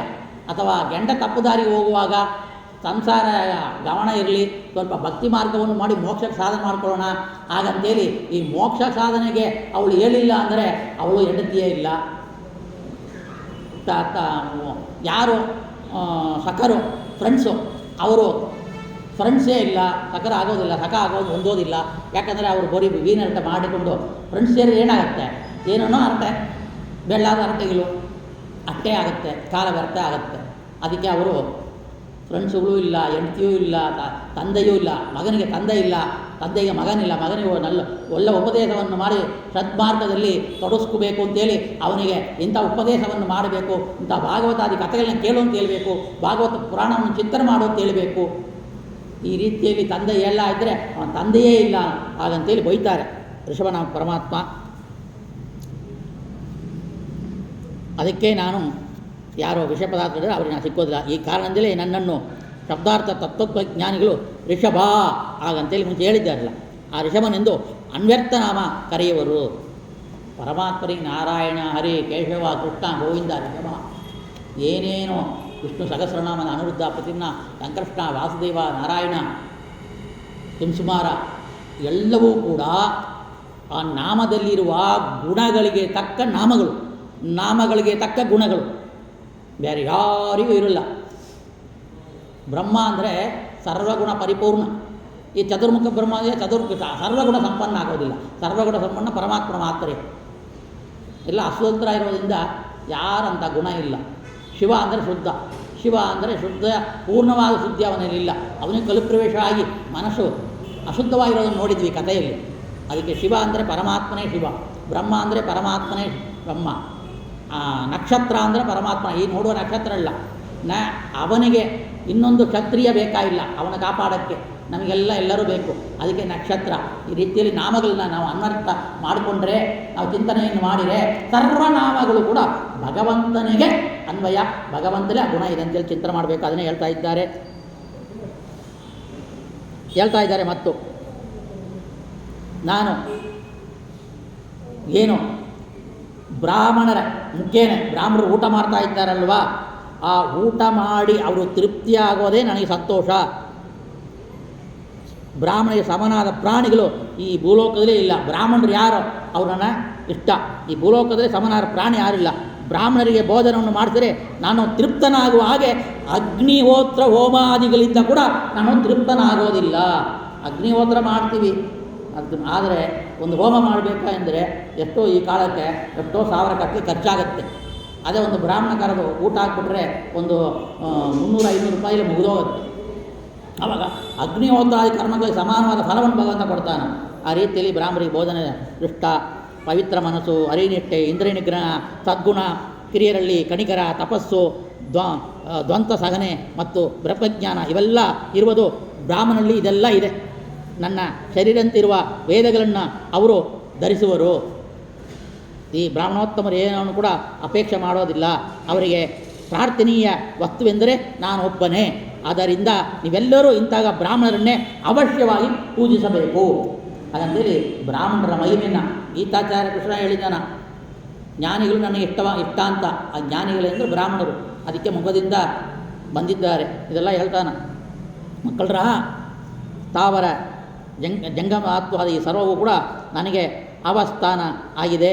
ಆದ್ದರಿಂದ ಅವು ಯಥಾಯೋಗ್ಯವಾಗಿ ಭಗವಾನಿಸಲು ಮಾರ್ಗವಾಗಿದೆ. ಜೀವೇಶ್ವರಿಗೆ ಭೇದವನ್ನೇ ಹೇಳಬೇಕು. ಇವ್ರು ಕೇಳ್ತಾರೆ ಏನು ಎಂತು ಅಂತ. ಆವಾಗ ಜೀವೇಶ್ವರ ಭೇದವನ್ನೇ ಹೇಳಬೇಕು. ಅದೇ ನನಗೆ ಪ್ರೀತಿಕರ. ನಾನು ಸರ್ವರಲ್ಲಿಯೂ ಕೂಡ ಅಂತರ್ಯಾಮಿ ಇರುವನೆಂದು ಪೂಜಿಸಬೇಕು. ಇರುವಂಥ ಯಮನ ಪಾಶದಿಂದ ತಪ್ಪಿಸ್ಕೊಳ್ಳೋಕ್ಕೆ ಸಾಧ್ಯ ಅಂತೇಳಿ ಭೇದವನ್ನು ಹೇಳ್ತಾ ಇದ್ದಾರೆ. ಪರಮಾತ್ಮನಿಗೂ ಜೀವಾತ್ಮನಿಗೂ ಭೇದ ಇದೆಯಾ ಅಂತ ಹೇಳಿದರೆ, ನಾವು ಅಂತರ್ಯಾಮಿ ಅಂತ ಹೇಳುವಾಗಲೇ ಅಲ್ಲಿ ಭೇದ ಬಂತು. ಅಂತರ್ಯಾಮಿಂದ ಒಳಗಡೆ ಇರುವವನು, ಒಳಗಡೆ ಅವನಿಲ್ಲದೆ ಅವ ಒಬ್ಬ ಮಾತ್ರವೇ ಇದ್ದರೆ, ಅಥವಾ ಜೀವ ಒಬ್ಬನೇ ಇದ್ದರೆ, ಇಲ್ಲ ಜೀವ ಪರಮಾತ್ಮ ಭೇದ ಇಲ್ಲದೇ ಇದ್ದರೆ ಅಂತರ್ಯಾಮಿಯಿಂದ ಕರೆಯೋದೇ ಬೇಕು. ಅಲ್ಲಿಗೆ ಭೇದ ಬಂತು, ಅಲ್ಲಿ ಜೀವ ಪರಮಾತ್ಮ ಭೇದ ಬಂತು. ಮತ್ತು ಸ್ಥಾವರ ಜಂಗಮಕ್ಕಿಂತ ಪ್ರಾಣಿಗಳು ಉತ್ತಮ. ಮುಂಚೆ ಋಷಭನಾಮಕ ಪರಮಾತ್ಮ ತಾರತಮ್ಯವನ್ನು ಕೂಡ ಹೇಳಿದ್ದಾರೆ ಅಲ್ವಾ. ತತ್ವೋಪದೇಶ ಸಾಂಖ್ಯಸತ್ವದಲ್ಲಿಯೂ ಕಪಿಲರೂಪಿ ಪರಮಾತ್ಮ ಉಪದೇಶ ಇದೆ. ಅದೆಲ್ಲ ನೋಡಿಕೊಂಡ್ರೆ ಭೇದ ಖಂಡಿತವಾಗಿಯೂ ಇದೆ ಅಂತ ರೀತಿಯಲ್ಲಿ. ಆ ಪ್ರಾಣಿಗಿಂತ ಉತ್ತಮವಾದದ್ದು ಮನುಷ್ಯರಲ್ಲಿ ಉತ್ತಮವಾದವು ಬ್ರಾಹ್ಮಣರಲ್ಲಿ ಉತ್ತಮವಾದ ಚಕ್ರವರ್ತಿಗಳು ಉತ್ತಮವಾದವರು ದೇವತೆಗಳು. ಆ ದೇವತೆಗಳು ಕೂಡ ಕರ್ಮಜ ದೇವತೆಗಿಂತ ಉತ್ತಮವಾದವರು ಮತ್ತು ಇಂದ್ರಿಯಾಭಿಮಾನಿ ದೇವತೆಗಳು ಅವರಿಗಿಂತ ಉತ್ತಮವಾದವರು ಮನೋಭಿಮಾನಿ ರುದ್ರರು, ಮನೋಭಿಮಾನಿ ಇಂದ್ರಗಿಂತ ವಾಕಾಭಿಮಾನಿ ದೇವತೆ ಉಮಾದೇವಿ ಇಂಥಾದವರು, ಅವರಿಗಿಂತ ಉತ್ತಮವಾದ ಮನೋಭಿಮಾನಿ ರುದ್ರದೇವರು.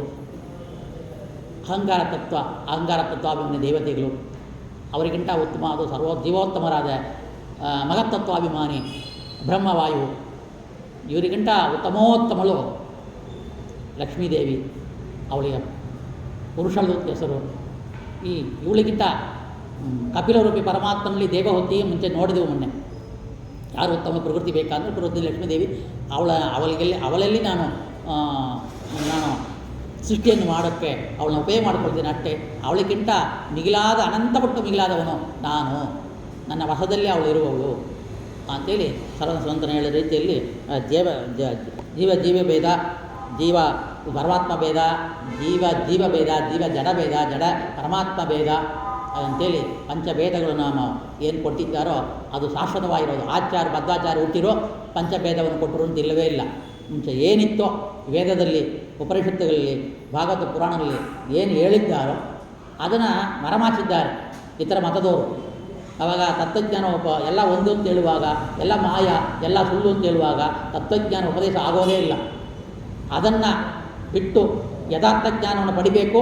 ಮೋಕ್ಷಕ್ಕೆ ಹೋಗುವವರಿಗೆ ತತ್ವಜ್ಞಾನ ಉಪದೇಶಕ್ಕಾಗಿ, ಸರಿಯಾದ ಜ್ಞಾನಕ್ಕಾಗಿ ಆ 21 ಮತವನ್ನು ಖಂಡನ ಮಾಡಿ 38 ಗ್ರಂಥಗಳನ್ನ ಕೂಡ ಕೊಟ್ಟು ನಮ್ಮ ಉದ್ಧಾರ ಮಾಡಿದವರು ನಮ್ಮ ಗುರುವರಿಯರು, ಆಚಾರ್ಯರು.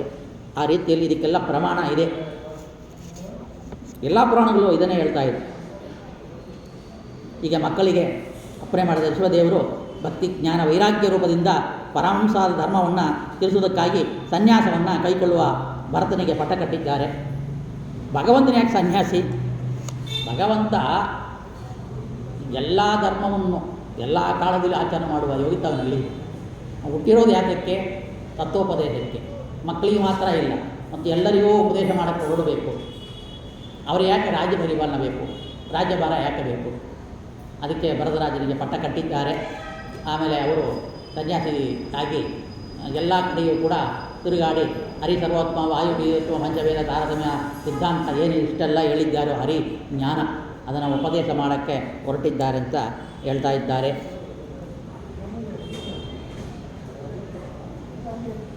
ಈ ರೀತಿಯಲ್ಲಿಯೂ ಪರೀಕ್ಷಿತ್ ರಾಜ ಶುಕಮುನಿಗಳಲ್ಲಿ ಕೇಳ್ತಾ ಇದ್ದಾರೆ, ಆಚಾರ್ಯ, ಯೋಗವೆಂದರೆ ಶ್ರೀ ಹರಿಯ ಉಪಾಸನೆಯಷ್ಟೇ. ಆದ್ದರಿಂದ ಕರ್ಮ ಬೀಜಗಳಾದ ರಾಗದ್ವೇಷಾದಿಗಳು ಸುಟ್ಟು ಹೋಗಿ ನಿರ್ವೀರ್ಯ ಆಗುವುದು ಅಂತ ಹೇಳಿದರೆ, ಈ ಅವಸ್ಥೆಗಳಲ್ಲಿ ಯೋಗಿಗಳು ಶ್ರೀ ಹರಿಯಲ್ಲಿಯೇ ರತರಾಗಿ ಆತ್ಮ ರಾಮ ಎನಿಸುತ್ತಾರೆ. ಇವರಿಗೆ ಯೋಗ ಸಿದ್ಧಿಗಳು ತಾವಾಗಿಯೇ ಕರಗತಾಗ್ತಾ ಇದೆ. ಅಣಿಮಾದಿ ಸಿದ್ಧಿಗಳನ್ನು ಯೋಗಿಗಳು ಉಪಯೋಗಿಸಿಕೊಂಡರೂ ಅವರಿಗೆ ಅದು ಕ್ಲೇಶದಾಯಕ ಆಗುವುದಿಲ್ಲ. ಹೀಗಿರಬೇಕಾದರೆ ಋಷಭದೇವರು ಅಣಿಮಾದಿಗಳ ಸಿದ್ಧಿಯನ್ನು ಏತಕ್ಕಾಗಿ ತೋರಲಿಲ್ಲ? ಅನುಮಾದಿ ಸಿದ್ಧಿಗಳನ್ನ ಯಾಕೆ ತೋರಬೇಕು ಅಂತಂದರೆ ಅದಕ್ಕೆ ಶುಕರಾಜರು ಹೇಳ್ತಾ ಇದ್ದಾರೆ. ಶುಕಾಚಾರ್ಯರು, ರಾಜನೇ, ಕೆಲವರು ಮಗನೀಯ ಮನಸ್ಸು ಯಾವಾಗಲೂ ಸ್ವಾಧೀನವಾಗಿರುತ್ತದೆ ಎಂಬುದನ್ನು ಒಪ್ಪೋದಿಲ್ಲ. ಅದು ಸ್ವಾಭಾವಿಕವಾಗಿಯೇ ಚಂಚಲ. ಸಿದ್ಧಿಯನ್ನು ಉಪಯೋಗಿಸಿ ಅದರ ಭೋಗದಲ್ಲಿ ಅಶಕ್ತರಾದ ಮನಸ್ಸು ಬೇರೆ ವಿಷಯದಲ್ಲಿ ಸೇರುವುದು ಆಗತ್ತೇಳಿ. ಆ ಸಿದ್ಧಿ ಬಂದರೆ ಏನಾಗತ್ತೆ? ಸಿದ್ಧಿ ಬಂತು, ನನಗೆ ಏನೋ ಒಂದು ಮಾಡ್ತೀನಿ, ಏನೋ ಒಂದು ವಸ್ತು ಬರುತ್ತೆ, ಅದು ನೋಡಿ ಜನರಿಗೆ ಏನೋ ಆಗುತ್ತೆ. ಅನಿಮಾ ಸಿದ್ಧಿಗಳು ಮಾಡ್ಕೊಳ್ತೀನಿ, ಕಣ್ಣು ಮರಿ ಹಾಕ್ತೀನಿ, ಚಿಕ್ಕದಾಗ್ತೀನಿ, ದೊಡ್ಡದಾಗಿ ಬೆಳಿತೀನಿ, ಹರಿಭಕ್ತಿ ಮಾಡ್ರೆ ಎಲ್ಲವೂ ಸಿಕ್ಕತ್ತೆ. ಸಾಕ್ಷಾತ್ ಕೃಷ್ಣ ಪರಮಾತ್ಮ ಎಲ್ಲ ಮಾಡಿರ್ಬೋದು. ಅದು ತತ್ವೋಪದೇಶ ಮಾಡುವಾಗ ಅಲ್ಲಿ ಕೃಷ್ಣ ಪರಮಾತ್ಮ ಅನಿಮಾದಿ ಸಿದ್ಧಿಗಳನ್ನ ತೋರಿಸಿದ, ಇಲ್ಲಿ ಯಾಕೆ ತೋರಿಸಿಲ್ಲ ಅಂದರೆ ಪರಮಾತ್ಮನೋ ಇವ ಅಂತ ಕೆಲವರ ಸಂಶಯ. ಎಲ್ಲ ಅನಿಮಾದಿ ಸಿದ್ಧಿಗಳನ್ನು ತೋರಿಸ್ಬಿಟ್ರೆ ಅವ್ರು ದೊಡ್ಡವರು. ಇವಾಗ ಮಗು ಒಂದು ಏನೋ ರೋಗ ಬಂದಿದೆ, ಅದಕ್ಕೆ ಔಷಧ ಕೊಡ್ತಾಳೆ ಅಮ್ಮ. ಆ ಮಗು ಅಳುತ್ತೆ ಕೈ ಅಂತ, ಸ್ವಲ್ಪ ಕಲ್ಸಕ್ಕರೆ ಬಾಯಿಲ್ ಹಾಕ್ತಾಳೆ, ಸಕ್ಕರೆನೇ ಹಾಕ್ತಾಳೆ, ಏನೋ ಒಂದು ಸ್ವೀಟ್ ಹಾಕ್ತಾಳೆ, ಅದು ಸ್ವಲ್ಪ ತಡೆಯುತ್ತೆ ಅದು ಅಳೋದನ್ನು. ಆ ರೀತಿಯಲ್ಲಿ ಈ ಭಕ್ತರು ಇಂಥ ದೇವರಲ್ಲಿ ಗುರುಗಳಲ್ಲಿ ಹೇಗಬೇಕು ಅಂತೇಳಿ ಅನುಮಾದಿ ಸಿದ್ಧಿಗಳನ್ನ ತೋರಿಸ್ಕೊಡ್ತಾರೆ ಅವರಲ್ಲಿ ಬರಲಿ ಅಂತ. ಅದು ನನಗೆ ಸಿಕ್ಬಿಟ್ರೆ ಏನು ಮಾಡ್ತೀನಿ ನಾನು? ಕೆಟ್ಟವನಾಗಿದ್ದರೆ ಎಲ್ಲರೂ ಬರ್ತಾರೆ, ನಮಸ್ಕಾರ ಮಾಡ್ತಾರೆ, ಅದನ್ನು ನೋಡಿ ಬರೀತಾರೆ ಮತ್ತು ದುಡ್ಡು ಕೊಡ್ತಾರೆ, ಕೋಟಿ ಕೋಟಿ ರೂಪಾಯಿ ಹೇಳುತ್ತೆ, ಎಲ್ಲ ಬಿಟ್ಬಿಡ್ತೀನಿ. ಕರ್ಮಾದಿ ಮಾರ್ಗವನ್ನೇ ತೊರೆದು ಇದರಲ್ಲೇ ಮುಕ್ತನಾಗಿ ಮತ್ತು ಅದು ಈ ಅನುಮಾದಿ ಸಿದ್ಧಿಗಳನ್ನ ಯಾರು ಉಪಯೋಗ ಮಾಡ್ಕೊಳ್ತಾರೋ ಅವರು ದೈತ್ಯರು. ಆ ಅನುಮಾದಿ ಸಿದ್ಧಿಗಳನ್ನ ಉಪಯೋಗ ಮಾಡಿಕೊಳ್ಬಾರ್ದು. ತಮ್ಮ ರೋಗ ಕಷ್ಟ ನಷ್ಟಗಳನ್ನು ಪರಿಹಾರ ಮಾಡಿಕೊಳ್ಬೋದು, ಸುಖ ಸಂತೋಷವಾಗಿರ್ಬೋದು. ಆದರೂ ಕೂಡ ಆ ಕರ್ಮಫಲವನ್ನು ಅನುಭವಿಸೇ ಕಳಿಬೇಕು ಅಂತೇಳಿ ಅನಿಮಾದಿ ಸಿದ್ಧಿಗಳನ್ನ ತೋರಿಸೋದಿಲ್ಲ. ಆ ರೀತಿಯಲ್ಲಿ ಇರಬೇಕಾದ್ರೂ ಅನಿಮಾದಿ ಸಿದ್ಧಿಗಳನ್ನು ತೋರಿಸಬಾರದು ಅಂತ ತೋರಿಸಿಕೊಡೋಕ್ಕಾಗಿ ಋಷಭನಾಮಕ ಪರಮಾತ್ಮ ಅನಿಮಾದಿ ಸ್ಥಿತಿಗಳನ್ನ ತೋರಿಸ್ಕೊಟ್ಟಿಲ್ಲ. ಹಾಗಂತೇಳಿ ಹೇಳ್ತಾ ಇದ್ದಾರೆ. ಋಷಭನ ಅವತಾರದ ಅಸುರ ಜನರಿಗೆ ಮೋಹ ಮಾತ್ರವೇ ಅಲ್ಲ, ರಜೋಗುಣದ ಹೋದರೆ ಗುರಿಯಾದ ಸಜ್ಜನರಿಗೆ ಮೋಕ್ಷ ಮಾರ್ಗವನ್ನು ಶಿಕ್ಷೆಯನ್ನು ಕೊಡೋಕ್ಕೆ, ಒಂದು ಪಾಠವನ್ನು ಕೊಡೋಕ್ಕೆ ಬಂದಿದೆ. 7 ದ್ವೀಪದಲ್ಲಿ 9 ಖಂಡದಲ್ಲಿ ಬರದ ಗಂಡವು ಹೆಚ್ಚು ಪುಣ್ಯ ಸಾಧನೆ ಆಗಿದೆ. ಇದರ ಗಂಡದಲ್ಲಿ ಹಿಂದೆ ಗಳಿಸಿದ ಪುಣ್ಯವು ಫಲವನ್ನು ಭೋಗಿಸುತ್ತಾರೆ. ಭಾರತ ವರ್ಷ ಒಂದು ಈ ಭರತ ಭೂಮಿ ಯಾಕೆ ಶ್ರೇಷ್ಠ ಅಂದರೆ, ಈ ಸಾಧನೆ ಮಾಡುವಕ್ಕ ಇರುವ ಒಂದು ಭೂಮಿ. ಒಂದು ನಾವು ಮನೆ ಕಟ್ತೀವಿ, ಸ್ನಾನ ಮಾಡೋಕ್ಕೆ ಬಾತ್ರೂಮು, ಟಾಯ್ಲೆಟು, ಇನ್ನೊಂದು ಮಲಗೋಕ್ಕೆ ಒಂದು ಬೆಡ್ರೂಮು, ಹಾಲು ಯಾರನ್ನು ಬಂದರೆ ಬರಮಾಡಿಕೊಳ್ಳೋಕ್ಕೆ ಅಲ್ಲಿ ಕುಡಿಸೋಕ್ಕೆ ಹಾಲುಗಳು, ಊಟ ಅಡುಗೆ ಮಾಡೋಕ್ಕೆ ಪಾಕಶಾಲೆ, ಹಾಗಂತೇಳಿ ಅಡುಗೆ ಮನೆ, ಅಡುಗೆ ಕೊಟ್ಟು ಎಲ್ಲ ಕಟ್ತೀವಿ. ಆ ರೀತಿಯಲ್ಲಿ ಈ ಭೂಮಂಡಲ ನೋಡಿದ್ವಿ, ಎಷ್ಟು ದೊಡ್ಡದು, ಎಷ್ಟು ಯೋಜನೆ ದೂರ. ಅದರಲ್ಲಿಯೂ ಈ ಏನಿದೆಯೋ ಈ ಭೂಮಂಡಲದಲ್ಲಿ ಭಾರತ ಭೂಮಿ, ಇದು ದೇವರ ಮನೆ ಅಂತೆ ಭಗವಂತನಿಗೆ. ಅದಕ್ಕೆ ಇಲ್ಲಿ ಆರಾಧನೆ ಮಾಡಿದ್ರೆ ಪುಣ್ಯ. ಭೋಗ ಭೂಮಿಯಲ್ಲಿ ಹೋಗಿ ಮಾಡಿದರೆ ದೇವ್ರ ಪೂಜೆ ಸಿದ್ಧಿ ಆಗೋದಿಲ್ಲ ಅಂತ ಅರ್ಥ. ಯಾಕೆ ಫಾರಿನ್ ಹೋಗಬಾರ್ದು, ಇದೇ ಜಗಳ ನಮ್ಮಲ್ಲಿ. ಫಾರಿನ್ ಹೋದರೆ ಏನಾಗುತ್ತೆ, ಅಲ್ಲಿ ತತ್ವ ಪ್ರಚಾರ ಮಾಡ್ತೀವಿ, ಅಲ್ಲಿ ಯಾಕೆ ಮೈಲಿಗೆ ಬಂದಿಲ್ಲ. ಹಾಗಂದರೆ ಅದರಿಂದ ಸಂಪಾದನೆ ಆಗ್ಬೋದು ಹೊರತಾಗಿ ಸಂಕಲ್ಪ ಬರೋದಿಲ್ಲ. ಅದು ಮಾತ್ರ ಅಲ್ಲ, ಈ ಕರ್ಮಭೂಮಿ ಏನು ಇದೆಯೋ ಭರತ ಭೂಮಿ, ಇದು ದೇವರ ಮನೆ ಭಗವಂತನಿಗೆ. ಈ ದೇವರ ಮನೆಯಲ್ಲಿ ನಾವು ಆರಾಧನೆ ಮಾಡಬೇಕು.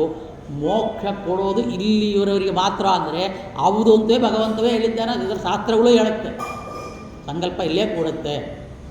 ಪುಣ್ಯ ಜಾಸ್ತಿ ಮಾಡಿದ್ದಾನೆ, ಪುಣ್ಯ ಜಾಸ್ತಿ ಮಾಡಿದ್ರೆ ತುಂಬ ಭೋಗವನ್ನು ಅನುಭವಿಸಬೇಕು. ಆ ಭೋಗವನ್ನು ಸ್ವರ್ಗಾದಿ ಲೋಕದಲ್ಲಿ ಅನುಭವಿಸಬೇಕು. ಆವಾಗ ಸ್ವರ್ಗಾದಿ ಲೋಕದಲ್ಲಿ ಅನುಭವಿಸೋಕ್ಕೆ ಅಷ್ಟು ಮಾಡಿಲ್ಲ, ಪುಣ್ಯ ಸ್ವಲ್ಪ ಮಾಡಿ ಕಡಿಮೆ ಮಾಡಿದರೆ ಅದು ಇಲ್ಲೇ ತೀರಿಸಬೇಕು ಅಂತೇಳಿ ಬೇರೆ ಖಂಡದಲ್ಲಿ ಫಾರಿನರ್ಸ್ ಎಲ್ಲ ಏನಿರ್ತಾರೋ ಅವ್ರಿಗೆ ಭೋಗ ಹೆಚ್ಚಿದೆ. ಇಂಥ ಪುರಾಣ ಕಥೆ ಎಲ್ಲ ಕೇಳೋಕ್ಕೆ ಅವ್ರಿಗೆ ಇಷ್ಟ ಬರೋದಿಲ್ಲ. ಅವ್ರು ಏನಿದ್ರೆ ಭೋಗ, ಮಧು ಮಾಂಸ, ಅದು ಇದು ತಿರುಗಾಡೋದು, ದೇಶ ಸಂಚಾರ ಮಾಡೋದು, ಏನೇನೋ ಭೋಗ ಮಾಡ್ತಾರೆ. ಒಂದೇ ರೀತಿಯಲ್ಲಿ ಭೋಗ ಅವರಿಲ್ಲ. ಆ ರೀತಿಯಲ್ಲಿ ಆ ಭೋಗಭೂಮಿ ಯಾತಕ್ಕಾಗಿಂದರೆ ಅವರು ಮಾಡಿದ ಪಾಪವನ್ನು, ಇದು ಪುಣ್ಯವನ್ನು ಕಳೆದುಕೊಂಡು ನಷ್ಟವಾಗಿ ಮತ್ತು ಇಲ್ಲೇ ಮತ್ತು ಹುಟ್ಟಿ ಸಾಯಲಿ, ಮೋಕ್ಷ ಇಲ್ಲ ಅವರಿಗೆ ಅಂತೇಳಿ ನಾವು ಅರ್ಥ ಮಾಡಿಕೊಳ್ಬೇಕು. ಸಕಲ ವೇದಗಳು, ಲೋಕಗಳು, ದೇವತೆಗಳು, ಬ್ರಾಹ್ಮಣರು ಇವರೆಲ್ಲರೂ ಋಷಭ ಪರಮಾತ್ಮನ ಮುಖ್ಯ ಸ್ವಾಮಿಯು. ಆತನ ಚರಿತ್ರೆಯನ್ನು ಪಡಿಸುವವರಿಗೆ ಸಕಲ ಪಾಪಗಳು ಹೋಗಿ ಪರಮ ಮಂಗಳಾಗರ ಉಂಟಾಗುವುದು. ಮುಕ್ತಿಯನ್ನು ಬಯಸದೆ ಕೇವಲ ಭಕ್ತಿಯನ್ನು ಮಾಡುವ ಏಕಾಂತ ಭಕ್ತರ ಮೋಕ್ಷದಲ್ಲಿ ಆನಂದಾದಿಶಯ ಆಗಿರೋದ್ರಿಂದ ಶಾಸ್ತ್ರಗಳು ಹೇಳ್ತಾ ಇದೆ. ನಿಷ್ಕಾಮವಾಗಿ ಮಾಡುವರು ಬ್ರಹ್ಮದೇವರು, ಅವರಿಗೆ ಸಾಧ್ಯ ಮುಕ್ತಿ. ಈ ಚರಿತ್ರೆಯನ್ನು ಹೇಳುವವರಿಗೋ ಕೇಳುವವರಿಗೋ, ಹೇಳುವರು ಎಲ್ಲರಿಗೂ ಪರಮಾತ್ಮನಲ್ಲಿ ಭಕ್ತಿ ಉಂಟಾಗುವುದು. ಪರಿಹಿತ್ರಾಜನೇ, ಪಾಂಡವರಾದ ನಿಮಿಗೂ ಯಾದವರಿಗೂ ಸ್ವಾಮಿಯಾದವನು, ಗುರುವು, ಪ್ರಿಯನು, ಕುಲಸ್ವಾಮಿಯಾದ ಶ್ರೀ ಹರಿಯು ಕೂಡ ಕೆಲವು ವೇಳೆ ಏನು ಮಾಡ್ತಾನ, ಪಂಟನಂತೆ ನಡೆಸಿಕೊಡ್ತಾ ಇದ್ದಾನ. ಏನು ಗೊತ್ತಿಲ್ಲ ಆದರೆ ಇರ್ತಾನ, ಅನಿಮಾದಿ ಸ್ಥಿತಿಗಳು ತೋರಿಸ್ಕೊಡೋದೇ ಇಲ್ಲ, ಏನು ಗೊತ್ತಿಲ್ಲ ಅಂತ ಹೇಳ್ತಾನ. ಅದು ಕೂಡ ತನ್ನನ್ನು ಭಜಿಸುವವರಿಗೆ ಮೋಕ್ಷವನ್ನು ಕೊಟ್ಟು ಅವನಿಗೆ ತನ್ನ ಸಿದ್ಧಿಯನ್ನು, ತನ್ನ ಗುಣವನ್ನು ತೋರಿಸ್ಕೊಡ್ತಾ ಇದ್ದಾನ. ಸಂಪೂರ್ಣ ಭಕ್ತಿಯೋಗ್ಯವನ್ನು ಕೊಡುವುದಿಲ್ಲ ಅಧಮರಿಗೆ ಮತ್ತು ಉತ್ತಮರಿಗೆ ಸಂಪೂರ್ಣವಾದ ಒಂದು ಭಕ್ತಿಯೋಗವನ್ನು ಕೊಡ್ತಾ ಇದ್ದಾನ. ಬ್ರಹ್ಮದೇವರಿಗೆ ಭಕ್ತಿಗಾಗಿಯೇ ಮುಕ್ತಿಯಾದದ್ದರಿಂದ ಅವರಿಗೆ ಪೂರ್ಣ ಭಕ್ತಿಯನ್ನು ಕೊಡುವನು. ಬ್ರಹ್ಮದೇವರಷ್ಟು ಸರ್ವವ್ಯಾಪ್ತ ಉಪಾಸಕರವರು. ಆ ರೀತಿಯಲ್ಲಿ ನಾವು ಮಾಡಬೇಕು ಅಂತ ಹೊರಟ್ರೆ ಅದು ತಡ ಮಾಡ್ತಾನೆ, ಅಷ್ಟು ಪೂರ್ಣ ಭಕ್ತಿ ಕೊಡೋದಿಲ್ಲ. ನಾವು ರಾಮಾಯಣ ಮಹಾಭಾರತ ಕಥೆಯಲ್ಲಿ ದೇವತೆಗಳು ಅವತಾರ ಮಾಡ್ತಾರೆ. ಒಂದು ಕಡೆ ಅವತಾರ ಮಾಡುವಾಗ ಹೆಚ್ಚು ಪುಣ್ಯ ಮಾಡ್ತಾರೆ, ಇನ್ನೊಂದು ಕಡೆ ಅವತಾರ ಮಾಡುವಾಗ ಪಾಪ ಮಾಡ್ಕೊತಾರೆ. ಯಾಕಂದರೆ ಅವರು ಹೆಚ್ಚು ಮಾಡೋದನ್ನು ಕ್ವಾಲಿಟಿ ಕಂಟ್ರೋಲ್ ಇರ್ತಾರಲ್ವ, ಅದು ಕ್ವಾಲಿಟಿ ಕಂಟ್ರೋಲ್ ಭಗವಂತ ಈ ರೀತಿಯಲ್ಲಿ ಮಾಡ್ತಾ ಇದ್ದಾನೆ ಅಂತೇಳಿ ಆ ರೀತಿಯಲ್ಲಿ ಹೇಳ್ತಾ ಇದ್ದಾರೆ. ಶ್ರೇಯಸ್ಸು ಬಯಸಿ ನಿತ್ಯವೂ ಕೂಡ ಪಾರಾಯಣ ಮಾಡಬೇಕೆಂಬುವರಿಗೆ ಅನುಕೂಲವಾಗಿ ಬೇಕೆಂದು ಋಷಭದೇವರು ಈ ಮಹಿಮಾ ಪದ್ಯವನ್ನು ಕೆಳಗೆ ಹೇಳ್ತಾ ಇದ್ದಾರೆ ಶ್ಲೋಕ ರೂಪದಲ್ಲಿ. ನಿತ್ಯಾನುಭೂತ ನಿಜಲ ಭವನಿವೃತ್ತ ತೃಷ್ಣಃ ಪ್ರಿಯಸ್ಯ ತದ್ರವಚಯ ತಿರಸುಪ್ಪಬುದ್ಧೇಃ ಲೋಕಸ್ಯ ಯಃ ಕರುಣಯ ಅಭಯ ಮಾತ್ಮಲೋಕ ಮಾಖ್ಯಾನಂಗೋ ಭಗವತೆ ಋಷಭಾಯ ತಸ್ಮೈ ಅಂತೇಳಿ ನಾವು ಆ ಋಷಭದೇವರನ್ನು ನಮಸ್ಕಾರ ಮಾಡಿಕೊಳ್ಳೋಣ. ಇದಕ್ಕೆ ಅರ್ಥ ಶ್ರೀ ಹರಿಯು ಕೂಡ ಅವತಾರನಾದ ಋಷಭದೇವರು ಯಾವಾಗಲೂ ಸ್ವರೂಪಭೂತನ ಆನಂದ ಅನುಭವ ಉಳ್ಳವರು, ಸ್ವರೂಪಭೂತಾನಂದ ಅನುಭವ ಉಳ್ಳವರಾಗಿದ್ದಾರೆ. ಆದ್ದರಿಂದಲೇ ಅವನಿಗೆ ಮತ್ತೊಂದು ಆಸೆ ಇಲ್ಲ. ಋಷಭನಾಮ ಪರಮಾತ್ಮ ಅವನಿಗೆ ಯಾಕೆ ರಾಜ ಬೇಕು? ಸ್ವರೂಪದಲ್ಲೇ ಆನಂದವಾಗಿರ್ತಾನೆ, ಸ್ವಯಂ ಆನಂದ. ಅನಾದಿಯಿಂದ ಅಜ್ಞಾನಿಗಳಾಗಿ ಶ್ರೇಷ್ಠಿಗೆ ವಿರುದ್ಧ ಈ ವ್ಯಾಪಾರಗಳನ್ನ ಮಾಡುತ್ತಾ ಮೋಕ್ಷ ಸಾಧನೆ ತಿಳಿಯದೆ ಇರುವ ಯೋಗ್ಯ ಜೀವರ ಮೇಲಿನ ಕರುಣದಿಂದ ಜ್ಞಾನೋಪದೇಶವನ್ನು ಕೊಡಲಕ್ಕಾಗಿ ಬಂದ ಅವತಾರ. ಸಂಸಾರ ಭಯ ಪರಿಹಾರಕನಾಗಿದ್ದಾನ. ಅಪ್ರೋಕ್ತ ಜ್ಞಾನವನ್ನು ಅನುಗ್ರಹಿಸಬೇಕು ಅಂತೇಳಿ ಋಷಭ ಭಗವಂತನಿಗೆ ಅಪರೋಕ್ಷ ಜ್ಞಾನವನ್ನು ಅನುಗ್ರಹಿಸುವನಾಗಿರುವ ಆ ಋಷಭನ ಭಗವಂತನಿಗೆ ನಮಸ್ಕಾರ. ಯಾರು ಭಕ್ತರಾಗಿರ್ತಾರೆ, ಮಾರ್ಗ ಗೊತ್ತಿಲ್ಲ, ಭಗವಂತನಲ್ಲಿ ಯಾವ ರೀತಿಯಲ್ಲಿ ಆ ಗಾಣ ಇದೆ, ಗುಣಗಳು ಇವೆ ಎಂಬುದು ಗೊತ್ತಿಲ್ಲ, ಅದಕ್ಕಾಗಿ ಪರಮಾತ್ಮ ಅವತಾರವನ್ನು ತಾಳಿರುವ ಋಷಭನಿಗೆ ನಮಸ್ಕಾರ ಅಂತ ಒಂದು ಮೋಕ್ಷ ಸಾಧಕರಿಗೆ ಅಜ್ಞಾನ ಇರೋದನ್ನು, ಅಜ್ಞಾನವನ್ನು ಹೋಗಲಾಡಿಸಿ ತತ್ವೋಪದೇಶಕ್ಕೆ ಬಂದಿರುವ ಅವತಾರ ಋಷಭ ಅವತಾರ ಅಂತ ಇದಕ್ಕೆ ಅರ್ಥ.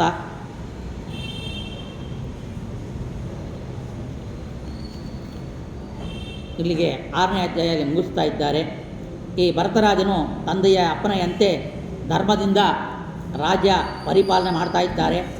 ವಿಶ್ವರೂಪನ ಮಗಳಾದ ಪಂಚಜನಿ ಎಂಬುವರನ್ನು ಮದುವೆ ಮಾಡಿದ್ದಾರೆ. ಅವರಲ್ಲಿ ಸುಮತಿ, ರಾಷ್ಟ್ರಭೃತ, ಸುದರ್ಶನ, ಆವರಣ ಮತ್ತು ಧೂಮ್ರಕೇತು ಎಂಬ 5 ಮಂದಿ ಪುತ್ರರು ಹುಟ್ಟಿದ್ದಾರೆ. ಅಂಜನಾಭ ಎಂಬ ವರ್ಷವನ್ನು ಭರತರು ಆಳುತ್ತಿರೋದ್ರಿಂದ ಆ ಖಂಡವು ಭರತ ವರ್ಷ ಅಂತ ಹೇಳ್ತಾ ಇದ್ದಾರೆ. ಶ್ರೀ ಹರಿಯನ್ನು ಯಜ್ಞಗಳಿಂದ ಅನಂತ ರೀತಿಯಲ್ಲಿ ಕೂಡ ಅವ ಯಜ್ಞವನ್ನು ಎಲ್ಲ ಮಾಡಿ ಹರಿಯನ್ನು ಪ್ರೀತಿಯನ್ನು ಸಂಪಾದನೆ ಮಾಡಿಕೊಂಡಿದ್ದಾನ. ದಿನಕ್ಕೆ ಭಕ್ತಿ ಹೆಚ್ಚುತ್ತಾ ಬರ್ತಾ ಇದೆ. 10,000 ವರ್ಷಗಳ ಕಾಲ ರಾಜ್ಯವನ್ನು ಈ ಭರತ ಭೂಮಿಯನ್ನು ಆಳ್ವಿಕೆ ಮಾಡಿದ್ದಾನ. ಆಮೇಲೆ ಈ ಭರತರಾಜನು ಈ ರಾಜ್ಯವನ್ನು ಬಿಟ್ಟು ನಾವು ಭಗವಂತನಲ್ಲಿ ಭಕ್ತಿ ಮಾಡಬೇಕು ಹಾಗಂತೇಳಿ ಈ ಉಲಗಾಶ್ರಮ ಎಂಬ ಸಾಲಿಗ್ರಾಮ ಕ್ಷೇತ್ರಕ್ಕೆ, ಕಂಟಗಿ ನದಿ ಅಂತ ಕೇಳಿರ್ತೀವಿ, ನೇಪಾಳದಲ್ಲಿದೆ, ಅಲ್ಲಿಗೆ ತಪಸ್ಸು ಮಾಡೋಕ್ಕೆ ಅಂತೇಳಿ ಅಲ್ಲಿ ಕಂಟಗಿ ಎಂಬ ಪ್ರಸಿದ್ಧವಾದ ಆ ಚಕ್ರ ನದಿಯ ಹರಿತಾ ಇದೆ. ಆ ನದಿಯಲ್ಲಿ ಮೇಲೆ ಕೆಳಗೆ ಚಕ್ರ ಏಕೆಗಳುಳ್ಳ ಶಾಲಿಗ್ರಾಮ ಶಿಲೆಗಳಿದೆ, ತುಂಬಿದೆ. ಅದರಲ್ಲಿ ಭರತನು ಪುಷ್ಪ, ತುಳಸಿ, ಜಲ ಮತ್ತು ಗಂಧ ಮೂಲಗಳಿಂದ ಹರಿಯನ್ನು ನಿತ್ಯ ಪೂಜೆ ಮಾಡ್ತಾ ಇದ್ದಾನ. ಮತ್ತು ಭಕ್ತಿಯೋಗದಿಂದ ಸಂಶಯ, ವಿಪರ್ಯ, ಅಜ್ಞಾನ, ಭಾಗ್ಯ, ವ್ಯಾಪಾರವನ್ನು ಕೂಡ ಅವ ಸ್ಮರಣ ಮಾಡದೆ ಹರಿಭಕ್ತಿ ಬಿಟ್ಟು ಬೇರೆ ಯಾವುದೂ ನನಗೆ ಬೇಡ ಹಾಗಂತೇಳಿ ತನ್ನ ಮಗನಿಗೆ ಒಂದು ಪಟ್ಟವನ್ನು ಕಟ್ಟಿ ಅಲ್ಲಿಗೆ ಹೋಗಿದ್ದಾನೆ. ಅಲ್ಲಿಗೆ ಹೋದವರು ಏನು ಮಾಡಬೇಕು? ಪೂಜೆ ಪುನಸ್ಕಾರ, ಸಾಲಿಗ್ರಾಮ ಪೂಜೆ, ತಪಸ್ಸು, ಜಪ, ಧ್ಯಾನ, 3 ಹೊತ್ತು ಸ್ನಾನ. ಆ ಕಂಟಗಿ ನದಿಯಲ್ಲಿ ಕಂಟಗಿ ನದಿಯಲ್ಲಿ ಒಬ್ಬ ಹೋಗಿ ಒಂದು ತಪಸ್ಸನ್ನು ಆಚರಣೆ ಮಾಡಿ ಅಲ್ಲಿ ಭಗವಂತನಿಗೆ ಆ ನೀರಿಂದ ಪೂಜೆ ಮಾಡಿದರೆ ಅವನಿಗೆ 100 ವರ್ಷ ಬ್ರಹ್ಮಲೋಕದಲ್ಲಿ ವಾಸ ಮಾಡೋಕ್ಕೆ ಭಗವಂತ ಅನುಗ್ರಹ, ಬ್ರಹ್ಮದೇವರ ಅನುಗ್ರಹ ಮಾಡ್ತಾ ಅಂತ ವರಾಗ ಪುರಾಣದಲ್ಲಿ ಹೇಳ್ತಾ ಇದೆ. ಮತ್ತು ನೀವು ನೋಡಿ, ಅಲ್ಲೇ ಹೋಗಿ ವರ್ಷ ಕಟ್ಟಲಿ ಪೂಜೆ ಮಾಡ್ತಾ ಇದ್ದಾನೆ. ಪುಣ್ಯ ಜಾಸ್ತಿ ಆಯಿತು. ಇಷ್ಟಕ್ಕೋ ಭಗವಂತನ ಸಾಕ್ಷಾತ್ ಮಗ, ಋಷಭನಾಮಕನ ಮಗನಾಗಿಯೇ ಹುಟ್ಟಿರೋದು. ಆ ರೀತಿಯಲ್ಲಿ ಭರತ ಅಲ್ಲಿ ಹೋಗಿ ಪೂಜೆ ಮಾಡ್ತಾ ಇದ್ದಾನೆ. ಒಂದಿನ ಧ್ಯಾನದಲ್ಲಿ ಮುಳುಗಿರುವಾಗ ದೊಡ್ಡ ಶಬ್ದದಿಂದ ಸಿಂಹ ಒಂದು ಅವನ ಎದುರಿಗೆ ಕಲ್ಲಡ ನದಿಯಲ್ಲಿ ಇರ್ತಾನೆ, ಮೇಲ್ಗಡೆ ಬೆಟ್ಟದ ಮೇಲ್ಗಡೆ ಸಿಂಹ ಒಂದು ಗರ್ಜನೆ ಮಾಡ್ತಾ ಇದೆ. ಆವಾಗ ಒಂದು ಜಿಂಕೆ, ಹೆಣ್ಣು ಜಿಂಕೆ, ಇವತ್ತೋ ನಾಳೆಗೋ ಅದು ಮರಿ ಹಾಕಬೇಕು, ಜಿಂಕೆ ಮರಿ ಹಾಕಬೇಕಾಯಿತು. ಆ ಕಾಲ ಬಂದಿದೆ, ಅದಕ್ಕೆ ಟೈಮು. ಆ ಸಿಂಹ ಗರ್ಜನೆ ಎಲ್ಲಿ ನನ್ನ ತಿನ್ನಕ್ಕೆ ಬರ್ತಾ ಓಡಿ ಅಟ್ಕೊಂಡು ಬರ್ತಾ ಇದೆ.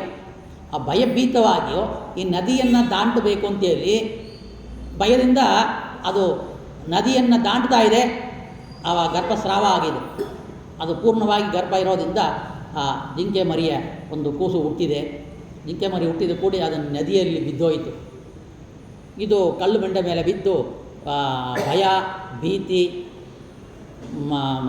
ಪ್ರಸವ ಇದೆಲ್ಲ ಆಗಿರೋದ್ರಿಂದ ಅದಕ್ಕೆ ಒಂದು ಜೀವ ಹೋಗಿದೆ. ಜೀವ ಹೊಟ್ಟೋಯ್ತು, ಸತ್ತು ಅದು ನೀರಲ್ಲಿ ಹೊಡ್ಕೊಂಡು ಹೋಗ್ತಾ ಇದೆ. ಈ ಜಿಂಕೆ ಮರಿ ಮತ್ತು ಇವ ಏನು ಜಪ ಮಾಡ್ತಾ ಇದ್ದಾನೋ ಅಲ್ಲಿ ಬಂದು ನಿಂತಿದೆ, ಅದು ಬದ್ದು ಹೊಡ್ತಾ ಇದೆ. ಅಲ್ಲಿ ಧ್ಯಾನದಿಂದ ಶಬ್ದವನ್ನು ಕೇಳಿ ಎದ್ದ ಈ ಭರತ ಏನು ಮಾಡ್ದ, ಇದು ತಾಯಿಲ್ಲ ಇದೆ, ಅಯ್ಯೋ ಪಾಪ, ಅತ್ಯಂತ ಪುಟ್ಟು ಮರಿ, ಈ ಕಾಲಕ್ಕೆ ಈಗನೇ ಹುಟ್ಟಿರೋದು, ಇದು ನಾನು ಪೋಷಣೆ ಮಾಡಬೇಕು ಅಂತ ಇದೇ ಏನೋ ವಿಧಿ, ಅದಕ್ಕಾಗಿ ಇದನ್ನು ನಾನು ಲಾಲಿಸಬೇಕು, ಪೋಷಿಸಬೇಕು, ಇದಕ್ಕೆ ಆಹಾರವನ್ನು ಕೊಡೋಣ ಅಂತೇಳಿ ತನ್ನ ಆಶ್ರಮಕ್ಕೆ ಗುಡಿಸಲಿಗೆ ಕರ್ಕೊಂಡು ಹೋಗ್ತಾನೆ. ಅಲ್ಲಿ ಅದನ್ನು ಕಟ್ಟಿ ಹಾಕ್ತಾನೆ. ಅದಕ್ಕೆ ಹಾಲು, ಹುಲ್ಲುಗಳು, ಏನು ದಿವಸಗಳು, ಅದಕ್ಕೆ ಕಾಯಿಗಳು ಎಲ್ಲ ಕೊಡ್ತಾ ಇದ್ದಾನೆ. ಬೆಳೀತಾ ಇದೆ.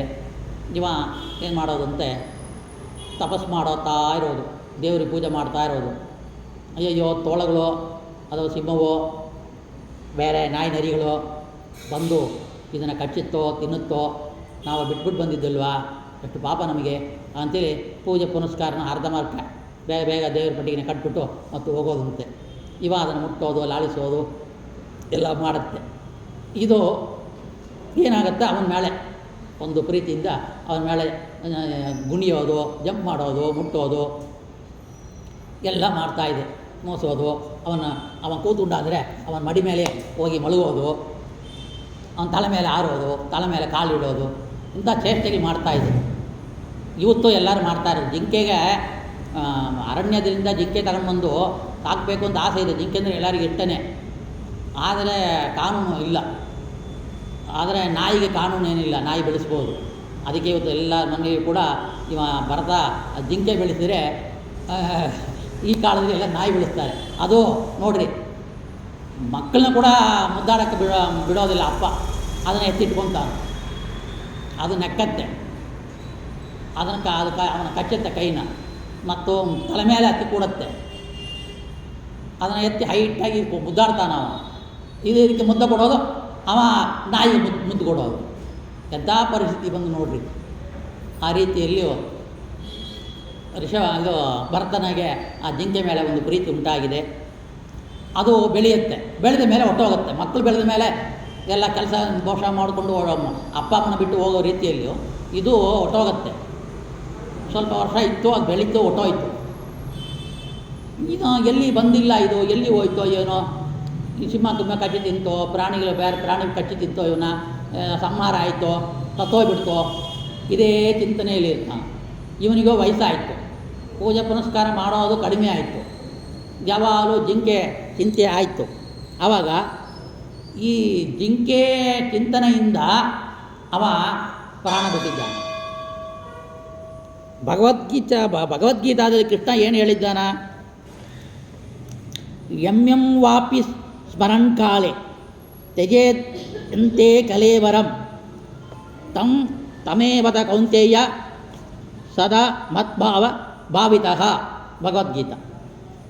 ಯಾರು ಜೀವ ಬಿಡುವಾಗ ಸ್ಮರಣೆಯಿಂದ ಜೀವ ಬಿಡುತ್ತಾರೋ, ಆ ಜೀವ ಬಿಡುವ ವಸ್ತುವನ್ನು ಭೋಗ ಮಾಡೋಕ್ಕೆ ಅಥವಾ ಆ ಜೀವನನ್ನು ಸ್ಮರಣೆ ಮಾಡಿಕೊಳ್ಳೋದ್ರಿಂದ ಆ ಜೀವನಾಗಿ ಅಲ್ಲಿ ಹುಟ್ಟಾನ. ಕಡೇ ಕಾಲದಲ್ಲಿ ನನ್ನನ್ನು ಸ್ಮರಣೆ ಮಾಡಿಕೊಂಡು ಬರೋನು ನನ್ನ ಭಾವವನ್ನು ಹೊಂದುತ್ತಾನೆ. ನನ್ನ ಭಾವ ಅಂದರೆ ಪರಮಾತ್ಮನೇ ಆಗೋದಿಲ್ಲ, ಪರಮಾತ್ಮನ ಗುಣ ಸಾದೃಶ್ಯವಾದ ಆ ಗುಣಗಳನ್ನ ಪಡೆದು ಅದನ್ನು ಆವಿರ್ಭಾವ ಮಾಡ್ತಾನೆ ಭಗವಂತ ಮೋಕ್ಷದಲ್ಲಿ. ಮೋಕ್ಷವನ್ನೇ ಪಡಿತಾನ ಅಂತ ಅರ್ಥ. ಆದರೆ ಇವ ಜಿಂಕೆಯನ್ನು ಸ್ಮರಣೆ ಮಾಡಿದ, ಸತ್ತೋದ, ಜಿಂಕೆಯಾಗೇ ಹುಡ್ತಾನೆ. ಭಗವಂತ ನಿಯಮ ಮಾಡಿರೋದು ಹಾಗೆ. ನಾವು ನೋಡಿದ್ವಿ ಧ್ರುವಚರಿತ್ರ. ಧ್ರುವ ಪೂರ್ವದಲ್ಲಿ ತಪಸ್ಸು ಮಾಡಿದವನು, ಅವನಿಗೆ ಇದ್ದಿದ್ದೇ 6 ತಿಂಗಳು ತಪಸ್ಸು ಉಳಿದಿರೋದು. ಆ ಟೈಮ್ ಅಪ್ರಸಜ್ಞಾನ ಆಗತ್ತೆ. ಭಟರು ರಾಜನನ್ನು ಪಲ್ಲಕ್ಕಿಲಿ ಎತ್ಕೊಂಡು ಮೆರೆಯೋದನ್ನು ನೋಡಿದ, ತಪಸ್ಸು ಮಾಡ್ತಾ ಇದ್ದವನು. ಅಷ್ಟು ಅಣ್ಣನ್ನು ಮುದುಕಾಗಿದ್ದಾನ, ಹುತ್ತು ಕಟ್ಟಿದೆ, ಎಷ್ಟೋ 20,000 30,000 ವರ್ಷಗಳು ತಪಸ್ಸು ಮಾಡಿದವನು. ಒಂದು ಟೈಮ್ ಪೀರಿಯಡ್ 6 ತಿಂಗಳು, ಅದರೊಳಗೆ ಆ ಮೇಳ ತಾಳ ವಾದ್ಯ ಆ ವಿಜೃಂಭಣೆ ಛತ್ರ ಚಾಮರ ನೋಡಿಬಿಟ್ಟು ನಾನು ಇಷ್ಟು ತಪಸ್ಸು ಮಾಡಿ ಮುದುಕನಾಗಿದ್ದೀನಿ, ವಯಸ್ಸಾಯಿತು, ದೇವ್ರಿಗೆ ನೋಡೇ ಇಲ್ಲ, ಏನು ರಾಜನಿಗಿಂತ ಏನೂ ತಂದ, ಸತ್ತೋದ, ರಾಜನಾದ, ಧ್ರುವರಾಜನಾದ. ಅದೇ ಇವ ಕುಂಭಕರ್ಣ ಮತ್ತು ರಾವಣನ ಕಥೆ ಹೇಳುವಾಗ ರಾಜನಾಗಿ ಹುಟ್ಟಬೇಕು, ರಾಜರ ಅಂತೇಳಿ ಹುಟ್ಟಿದೆ ಅಂತೇಳಿ ಆ ರಾಜನಾಗಿ ಹುಟ್ಟಿದ. ರಾಮನ ದ್ವೇಷ ಮಾಡಬೇಕು ಅಂತ ಇದು ಮಾಡಿತ್ತು ಮನಸ್ಸು ಸ್ಮರಣೆ. ಅದೇ ರೀತಿ ಶಿಶುಪಾಳ ತಂದವಕರನಾಗಿಯೇ ಹುಟ್ಟಿರು. ಈ ರೀತಿಯಲ್ಲಿಯೂ ಯಾರು ಯಾವ ಕಾಲಕ್ಕೆ ಏನು ಸ್ಮರಣೆಯನ್ನು ಮಾಡಿಕೊಂಡು ಹುಡ್ತಾರೋ ಅದೇ ಆಗ್ತಾರೆ. ಅನಂತ ಕಥೆಗಳು ಭಾಗವತ, ರಾಮಾಯಣ, ಮಹಾಭಾರತದಲ್ಲಿ ಅವ್ರು ಹುಟ್ಟೋ ಕಥೆಯನ್ನು ಹೇಳುವಾಗ ಕಡೆ ಕಾಲಕ್ಕೆ ಅದೇ ಸ್ಮರಣೆ ಮಾಡಿಕೊಂಡಿದ್ದಾರೆ. ಅದಕ್ಕೆ ಸದಾ ಹರಿನಾಮ ಸ್ಮರಣ ಬಂದ ಮಾತ್ರ ಕಡೆ ಕಾಲಕ್ಕೆ ನಾವು ಸ್ಮರಣೆ ಮಾಡೋಕ್ಕೆ ಸಾಧ್ಯ, ಇಲ್ಲಾಂದರೆ ಆಗೋದಿಲ್ಲ. ಜಿಂಕೆಯಾಗಿ ಹುಟ್ಟಿದ್ದಾರೆ. ಆವಾಗ ಜಿಂಕೆಯಾಗಿ ಹುಟ್ಟಿದರೂ ಕೂಡ ಭಗವಂತನಲ್ಲಿ ಭಕ್ತಿ ಮಾಡಿರೋದ್ರಿಂದ, ಸದಾ ಹರಿಭಕ್ತಿ ಇರೋದ್ರಿಂದ ಆ ಸ್ಮರಣೆ ಹೋಗೋದಿಲ್ಲ ಅಂತೆ. ಸ್ಮರಣೆ ಹೋಗೋದಿಲ್ಲ. ಹೇಗೆ ನಾವು ಗರ್ಭವಾಸ ದೇವಹೂತಿಗಳಿಗೆ ಕಪಿಲರು ಪರಮಾತ್ಮ ಹೇಳ್ತಾನೆ 7ನೇ ತಿಂಗಳಲ್ಲಿ ಅದಕ್ಕೆ ಎಲ್ಲ ಕರ್ಮದ 100 ಜನ್ಮದ ಒಂದು ವಾಸನೆ ಆ ಜ್ಞಾಪಕ ಬರ್ತೋ, ಸ್ತೋತ್ರ ಮಾಡುತ್ತೋ, ಆ ರೀತಿಯಲ್ಲಿ ಇವನಿಗೆ ಅನುಗ್ರಹದಿಂದ, ಭಗವಂತನ ಅನುಗ್ರಹದಿಂದ ನಾನು ತಪ್ಪು ಮಾಡಿದೆ, ಕೇವಲವಾಗಿ ಒಂದು ಪ್ರಾಣಿಯನ್ನು ಸ್ಮರಣೆ ಮಾಡಿಕೊಂಡು ಸತ್ತು ಆ ಜನ್ಮವನ್ನು ಪಡೆದಿದ್ದೀನಿ ಹಾಗಂತೇಳಿ ಬೇರೆ ಜಿಂಕಿಯಲ್ಲಿ ಸೇರಲಾಗಿ ಬೇರೆ ಕಡೆ ಹೋಗದೆ ಸದಾ ಒಳಗಡೆ ಹರಿಸ್ಮರಣ ಮಾಡ್ತಾ ಯಾವಾಗ ಮರಣ ಹೊಂದಬೇಕು ಅಂತೇಳಿ ಕಾಯ್ತಾ ಇರುವಾಗ ಮರಣ ಬಂದಿದೆ, ಸತ್ತೋಗಿದ್ದಾರೆ.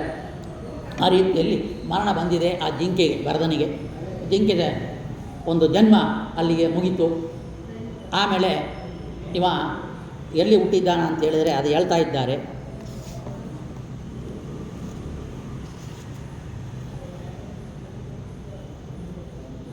ಶಮದಮಾದಿ ಗುಣಗಳ ಸಂಪನ್ನ, ಪರಮಾತ್ಮ ಜ್ಞಾನದಿಂದ ಆನಂದ ಸಕ್ತನು, ಅಂಗೀರಸ ಗೋತ್ರವನ್ನು ಆದ ಒಬ್ಬ ಬ್ರಾಹ್ಮಣ ಇದ್ದ. ಅವನ ಹಿರಿಯ ಹೆಂಡತಿಯಲ್ಲಿ 9 ಮಂದಿ ಪುತ್ರರಿದ್ದರು. ಅವರಲ್ಲಿ ತಂದೆಯ ಗುಣವನ್ನು ಹೋಲಿಸತಕ್ಕಂಥ ಕಿರಿಯ